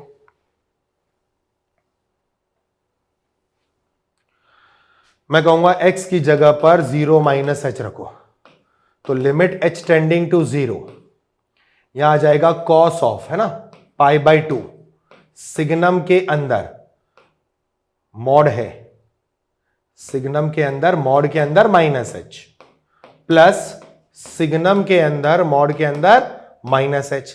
अब ये सिग्नम पहले काम कर लेने दो उसको, है ना, बाद में अपन लिमिट लगाने की कोशिश करेंगे। तो cos तो ये आ गया, और मॉड -h किसके बराबर होता है, मॉड h के बराबर, और h पॉजिटिव है, तो सिग्नम को लग गया पॉजिटिव नंबर, तो सिग्नम क्या देगा, 1 दे देगा। 1 देते ही आपके पास यहां क्या बच गया, cos π/2 + 1, तो आपका फाइनल आंसर कितना आ गया, 1 आंसर आ गया। तो लेफ्ट हैंड लिमिट आपकी ये आई बेटा। x की जगह पर आप 0 + h रख लें, तो आपका लिमिट चलेगा h टेंडिंग टू 0, और ये आ जाएगा आपका cos ऑफ, और यहां क्या आएगा, π/2, और ये भी वापस 1 ही देगा, प्लस ये भी 1 दे देगा। तो आपके पास जो आउटपुट आएगा वो कितना आ गया, 1 आ गया। अच्छा, आप x = 0 डालें, आप डायरेक्ट 0 डालेंगे। जब 0 डालेंगे तो सिग्नम का ये वाला पार्ट तो 0 करके खत्म हो जाएगा बेटा, और यहां पर भी क्या आ जाएगा, 0 आ जाएगा आपका, है ना। ये h पॉजिटिव हो गया था, तो cos π/2, है ना, सिग्नम 0 पर। अच्छा, अब x = 0 डालते हैं, तो जब 0 डालेंगे तो हमें क्या आउटपुट मिलेगा, सिग्नम 0 तो 0 हो जाएगा, और इधर वाला भी सिग्नम 0 हो जाएगा। ठीक है, तो आपके पास क्या बचेगा, आपका f(0) का जो मान आएगा वो निकालना है, तो वो बचेगा cos के अंदर π/2, और ये सिग्नम डायरेक्टली 0 कर देगा आपको, है ना, प्लस ये भी 0 आ जाएगा। cos 0 कितना होता है बेटा, 1। तो देखो आपकी लेफ्ट हैंड लिमिट भी 1, राइट हैंड लिमिट भी 1, और ये भी 1, तो आपका ऑप्शन ए क्या हो गया, राइट ऑप्शन हो गया। ऑप्शन ए क्या हो गया आपका, राइट ऑप्शन हो गया। Let me erase this one. ऐसे ही आपको चारों ऑप्शन चेक करने हैं बेटा, ठीक है। अब ये चार ऑप्शन कैसे चेक करेंगे, यहां देख लो आप। अब मैं डायरेक्ट करके देखूं, 0 माइनस एच डालो, ठीक है। तो 0 माइनस एच का ये तो कोई फर्क नहीं पड़ेगा, ये तो 1 ही है, सोचना भी नहीं है इसको, 1 है ना ये 1। तो यहां cos π/2 तो आपको क्या दे देगा 0, और ये देगा -1 बेटा। तो आपकी लेफ्ट हैंड लिमिट कितनी आ गई, -1, है ना। अब इसके RHL निकालो, RHL के अंदर भी ये 0 दे देगा, ये भी 0 दे देगा, तो आपका ये फिर से -1। अब आप क्या करोगे, 0 पर वैल्यू जब निकालोगे तब ये 0 बना लेगा, ये भी 0 हो जाएगा, और cos 0 1, तो ये 1 आ गया। तो आपकी LHL और RHL तो -1 आ रही है, मगर f(0) का वैल्यू 1 आ रहा है, तो ये वाला फंक्शन आपका कंटिन्यूअस नहीं हुआ। यहां आ जाए, अगर वैसे देखोगे तो sin π/2 बनेगा, तो वो तो 1 दे देगा, +1 दे देगा, तो LHL कितना आया 2। RHL बताओ, जब आप 0 + h डाल दोगे तो ये तो 1 दे देगा, तो sin π/2, और ये भी 1 दे देगा, तो ये भी 2 दे देगा, तो LHL और RHL तो बराबर आ गए हैं। अब फंक्शन की वैल्यू कैलकुलेट कर दो, तो वो 0 देगा, तो sin 0 0, और ये भी 0 0, तो ये भी फंक्शन आपका कंटिन्यूअस नहीं है। इसको भी चेक कर लो, फिर आखिरी तो बचा है 0 + h और 0 - h पर ये देगा आपको 1, और ये देगा आपको -1, तो 1 - 1 से लेफ्ट हैंड लिमिट 0, और 1 - 1 से राइट हैंड लिमिट भी कितनी आएगी बेटा, 0। भाई आपने 0 + h डाला या 0 - h डाला, उससे इसको कोई फर्क नहीं पड़ रहा, ये तो हर बार 1 देगा। तो लेफ्ट हैंड लिमिट में क्या आएगा, sin π/2 -1, तो 1 - 1 0, और राइट हैंड लिमिट पे भी sin π/2 -1, तो 0। और जब मैं इसकी वैल्यू निकालूंगा ना, तो ये तो 0 हो जाएगा, और ये भी 0, तो वो आएगा 0 - 0 यानी 0। तो आपका डी फंक्शन भी क्या है, कंटिन्यूअस। तो निम्न में से ए और डी जो है वो आपके सतत फलन है, ठीक है। चलिए नेक्स्ट क्वेश्चन देखो, निम्न में से कौन सा फलन x = 0 पर असतत होता है। होता है को काट देना, ये होगा, इसको समझें भावनाओं को मन में, है ना। इनमें से कौन सा होगा, उन्होंने क्या बोला, पहला क्वेश्चन देखो फटाफट, उसकी लिमिट कैलकुलेट कर लो, बाकी सारी बातें बेकार। लिमिट एक्सटेंडिंग टू 0, डायरेक्टली हमारा सवाल है sin of π/2x, क्योंकि x ≠ = 0 पर ये डेफिनेशन काम कर रही होगी बेटा। तो अगर 0 डालोगे ना, तो ये अनंत की तरफ भागेगा, तो इसका जो भी आउटपुट आएगा वो आउटपुट -1 से 1 के बीच में होगा, मगर हम डिसाइड नहीं कर सकते कि क्या होगा। तो इसकी तो क्या है, क्वेश्चन में प्रॉब्लम क्या है, इसकी तो लिमिट एग्जिस्ट नहीं करती। अब अगर लिमिट ही एग्जिस्ट नहीं कर रही है, तो ये वाला जो है ये असतत होगा, यानी ये राइट ऑप्शन है, हमको टिक करना पड़ेगा। दूसरा देखते हैं, उसने कहा g0 π, तो दूसरे वाले फंक्शन में क्या हो रहा है, लिमिट एक्सटेंडिंग टू 0 चल रहा है, यहां x लगा हुआ है, और यहां पर क्या है, sin of π/x है बेटा। अब देखो एक्सटेंडिंग टू 0 पर ये तो अनंत भागेगा, कौन, π/x अनंत भागेगा, मतलब -1 से 1, और उसके आगे कौन बैठ गया, 0, तो ये आंसर दे देगा डायरेक्टली 0, ठीक है। लेकिन उसने g0 कितना दे दिया, g0 π, तो इसका मतलब LHL जो है वो RHL के बराबर तो है, मगर नॉट इक्वल टू g(0) है बेटा। तो इसकी भी लिमिट एग्जिस्ट नहीं कर रही है, तो बी ऑप्शन को भी टिक कर दो। सी ऑप्शन देखो क्या दिया, उसने बोला कि लिमिट एक्सटेंडिंग टू 0 और mod x/x के बारे में बात करो। जब भी सिग्मा मॉड ये सब आ जाए सिग्नम, तो LHL RHL निकालें, तो इसका जब LHL निकालोगे तो इसको ऐसे लिखना है ना, लिमिट एक्सटेंडिंग टू 0, ठीक है ना। और यहां क्या आएगा, मॉड के अंदर -h और नीचे भी -h, मॉड तो -h को खाई जाएगा, तो आपका सवाल बन जाएगा लिमिट h टेंडिंग टू 0, ऊपर h और नीचे -h कट के कितना, -1। जब राइट हैंड लिमिट निकालोगे ना, तो ये बनाएगा limit h tending to 0 mod h/h, तो ये तो कट के 1 दे देगा, तो LHL और RHL बराबर नहीं, तो लिमिट ही एग्जिस्ट नहीं करती, तो ये भी डिसकंटिन्यूअस हो गया, ठीक है। अब लास्ट क्वेश्चन देख लो, limit x tending to 0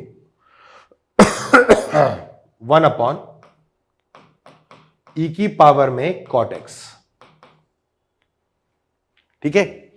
0 + h जाओगे, अगर आपको cot x का ग्राफ याद हो ना, मैं आपके लिए cot x का ग्राफ बना देता हूं, है ना। कई बच्चों को याद नहीं होगा तो मैं बना देता हूं। cot x का ग्राफ कुछ ऐसे आता था बेटा,